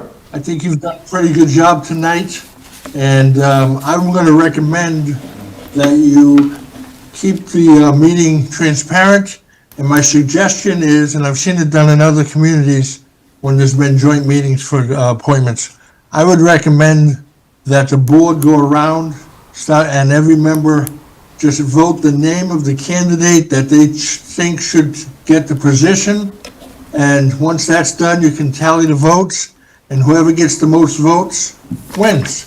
I think that's fair, I think that's transparent, and that way then nobody can say, it was in the bag, or it was set up. My recommendation, sir, and I think you've done a good job tonight, and this is your last meeting, I understand, and it'd be nice. I'm very happy that there's no open meeting law issues, but my recommendation is that you start with all members, just when you call their name by roll and they say John Smith or Mary Death or whoever, and when they're done, whoever gets the most votes wins, just like tomorrow's election, whoever gets the most votes wins, and I think that's transparent, I think that's fair, and that way there everybody feels like they have a good shot. Thank you, Mr. Chairman. Appreciate the input. I have Patrick. one more Thank you. comment before we vote. Sure. This is not listed as a joint meeting with the moderator and the school committee chair. And if they're voting, this should be on our agenda as a joint meeting with MGL, Chapter 30A, Section 20. Yeah, I would just say it could be contested, it could be challenged. hopefully we can get through this tonight, and if there's something that has to get sorted out that needs to get validated later by some not future legal. meeting. It's I not listed don't necessarily think it is not. Let's, Kelly? I think I mean, I think at this point, we're in a agree to disagree type thing. I don't think anything that we say is going to change the chair's mind. We stand a risk of having to redo this. If somebody And files. that's, I think, I completely agree with you, but that's the way that the chair has set it up, so we have to go through the process. So we can continue on and appoint the person, and then if there is a challenge on the outside and this whole night has to be a wash, well, then it's not on us for not speaking up for it, because I think we've all spoke up how we feel about it. My preference would be to wait. All right, let's move forward. Has everyone written their preferred candidate name on the back of a piece of paper? All right. Why don't we turn our pieces of paper over and go around the room and read those names? Why don't we start, Laura, if you want to? Jacob. Okay. Kelly? Brian? Fred? Tim? Mike? Brian Cole. Jacob. I said no. So it's all different. I've got Tim. Okay. So we have 2 each for Jacob and Tim, 1 for Ryan, 1 for Brian. So does that mean we're just going to vote on those 2, the top 2? I would suggest, I mean, we know we have to get to 4. So we have to get to four yeses ultimately. So we have, my suggestion would be we move the 2 that got 2 each forward. Ranked choice voting, here we go. And between Jacob and Tim. And there are a couple of people that suggested other names that get to choose somebody else, and we'll see if we can get to 4. Does that sound reasonable? Yes, no, that, Okay. yeah, sure. All right. I will say, I think for the composure of our board, I would like to have someone that understands the law and follows it and follows our bylaws as they are written. So I appreciate everyone's time. And when I did ask the question about the charter, everyone was aware of the challenges with interpretation. The law is the law. I do not want to break the law. So I'm staying with Jacob. Okay. Kelly? Sorry, ZBA. Jacob. Okay. Fred? Tim? Mike? Tim. And I would, can I pitch for Tim? Sure. So I would Well, I say, think, Well, maybe we think we finish and need then, to- yeah, let's, all right, so I appreciate that. And I'll, back to you. Jacob.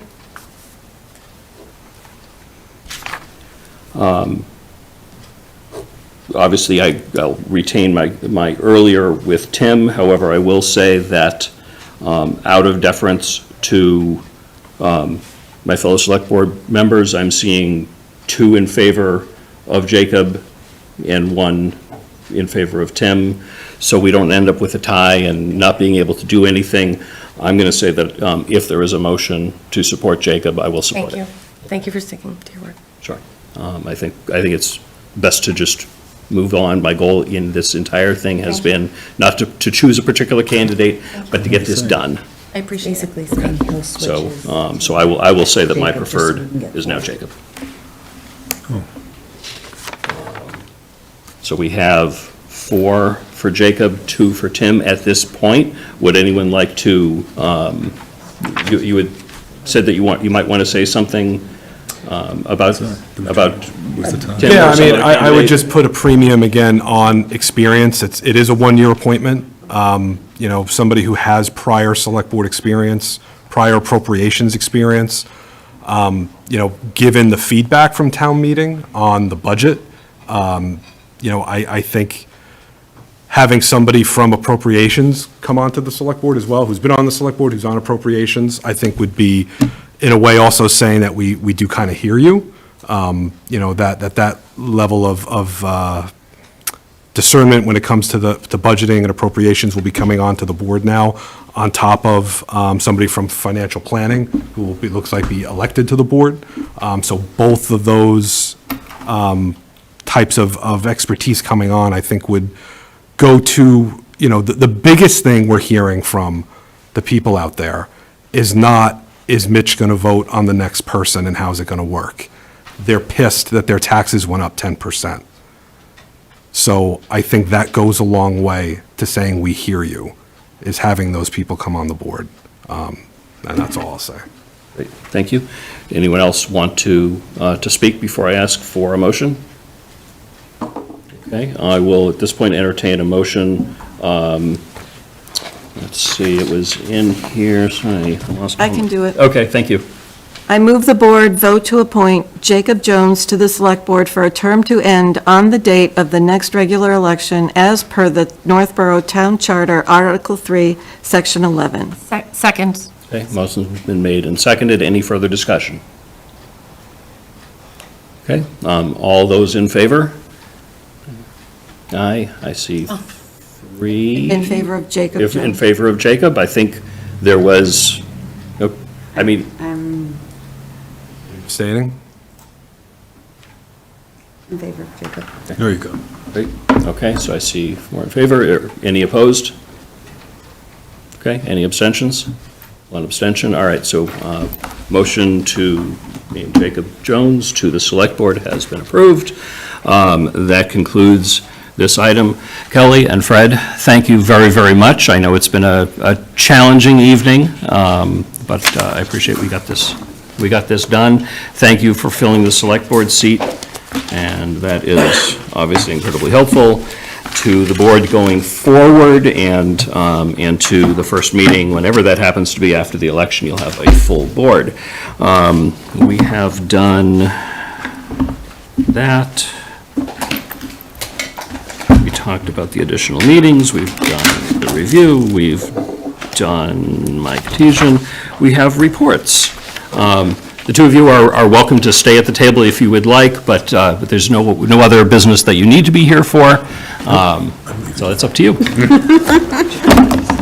Thank you very much. So this will close out the joint part of the meeting, if you will. Would you entertain a motion to adjourn? For the joint meeting? Or is there something we have to go over? I would like to have reports and public comment. Motion to adjourn. I don't think Okay. either are going to take very long. Fair enough. And future agenda items is something we always do. Thanks, Fred. Thanks, Kelly. Thank you. Okay. Next up on our agenda are reports. Let's see. Mike, do you have any reports tonight? No. Okay. Julianne, any reports tonight? I have an incomplete report. Open Studios for Northborough Cultural Council is, I think, this Saturday. Yes, it is Saturday. I have 11 a.m. to 3 p.m. And I just want to say that I went to the Open Studios last year, and it was really great. There's some fantastic artists, and they do a beautiful job. And the other thing I want to say in my report is, this is your last meeting. It is. We have not agreed on some things. We've agreed on many things. It's been a trying term.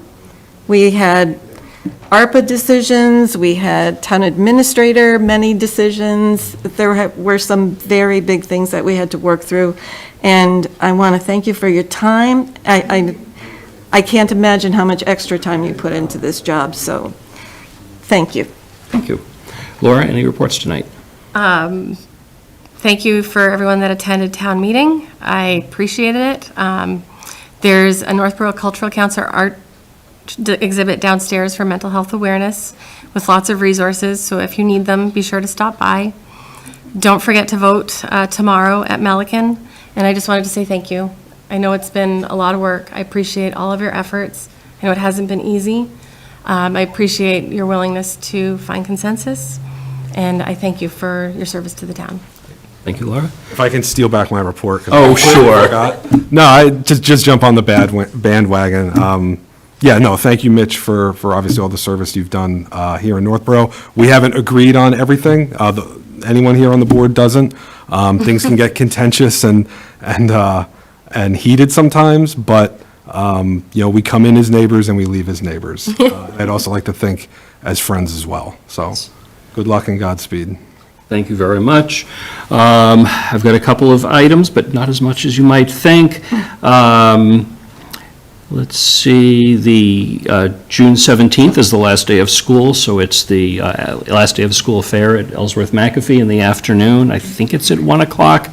That is always a fun event that started right after COVID was wrapping up, and I'm very happy that it is continuing, that it's become sort of a regular thing. That is something the kids love. It is something that all of the organizations and departments that participate in that absolutely enjoy and get a lot of value out of, and I would encourage grown-ups, whether you have kids there or not, go, because it's a good opportunity to meet staff from the health department, from the library, from the senior center, and some of the other groups in town. Rotary usually has a table and things like that. It's a lot of fun, and cross your fingers that we have good weather that day. The Fire Station Building Committee will have its groundbreaking a week from Wednesday, the 21st of May at 3 p.m. So as I think everybody in here knows, we've signed the contract. Obviously, there has been some land clearing taking place, that the trees are down. They'll be digging into that hill seemingly any minute now. That is very exciting. This would be the time that if I was a couple of the prior members, I would read poetry or something like that. I have no poem to offer. I have nothing specific to say that this is my last meeting. I have absolutely loved every second of serving on the select board for the town of Northborough. As I think everybody knows, I love town government. I will always be in some way, shape, or form involved in town government. It was a surprise to me that I ran 3 years ago. It was a surprise to me that I was elected. It was a surprise to me that I ended up being elected chair for 3 years in a row.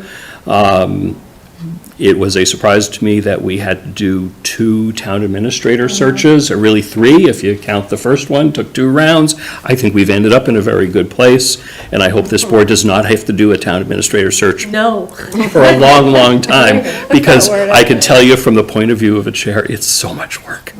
And I know how draining it is on staff, and I want to particularly mention the staff. That one thing that I have gotten to know very well in being both on the board and as its chair, we have tremendously qualified and talented and really kind and wonderful people that work for the town. I obviously know more of the municipal staff than the school staff, but I've gotten to know a lot of the folks on the school side also.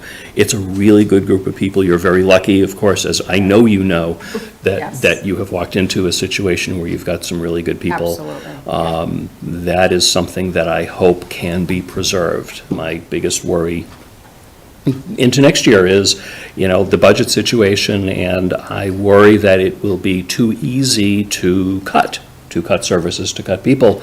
And I hope that this board and the other financial boards give serious consideration to recognize that people are in Northborough for the quality of life, for the quality of services, and they find some way to preserve that.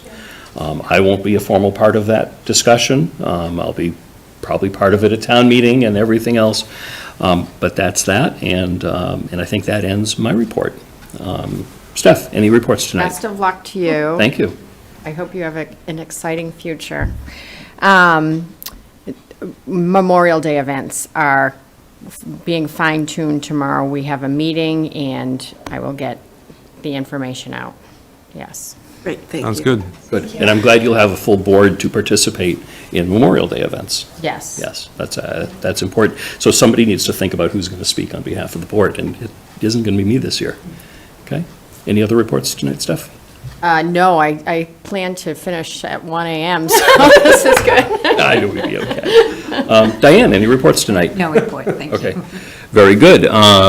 Is there anything that anyone wants to add for future agenda items for whoever happens to be the chair? Sure, Julianne. So I think that based on, first of all, I think that town meeting going 4 nights and having a quorum available, there, speaks a lot for how interested people are in our town. And thank you for that. And I looked at it as a positive, even though I wasn't there for 2 nights. But I had family obligations. But, there were some things that people commented, it could have gone, we could have moved faster here, there, wherever. And I was hoping that maybe we could do what they call, I guess, in industry now, a hot wash. We are, absolutely. Okay. Yes. And that will be part of our meeting? Yeah, we could, yeah, what I wanted was the financial boards also to weigh in on it from all aspects, so, you know. we Yes, can- Yeah. yes. I kind of prefer the term after action, because it can feel like verbal combat at some time. Right, yes. Okay, we'll call it an after-action plan. Okay. Anything else under future agenda items? Not that I can think of right now, Okay. thank you. Public comment. Is there anyone that wishes to offer any comment to us, either in person or remotely, before we consider adjourning? Make sure I'm looking at the Zoom. I see no hands up on Zoom. I see no hands up in the audience. I think we can decide that public comment is closed. Is there any other business that comes before the board tonight? Congratulations, Jacob. Congratulations. Thank you. Yep. And seeing none, is there a motion to adjourn? So moved. Second. Motion's been made and seconded to adjourn. All those in favor, please say. Aye. Aye. We are adjourned unanimously at 10:08 PM. Thank you very, very much, everybody. Have a wonderful you. night. Thank you. Your shortest, one of your shortest meetings. I had a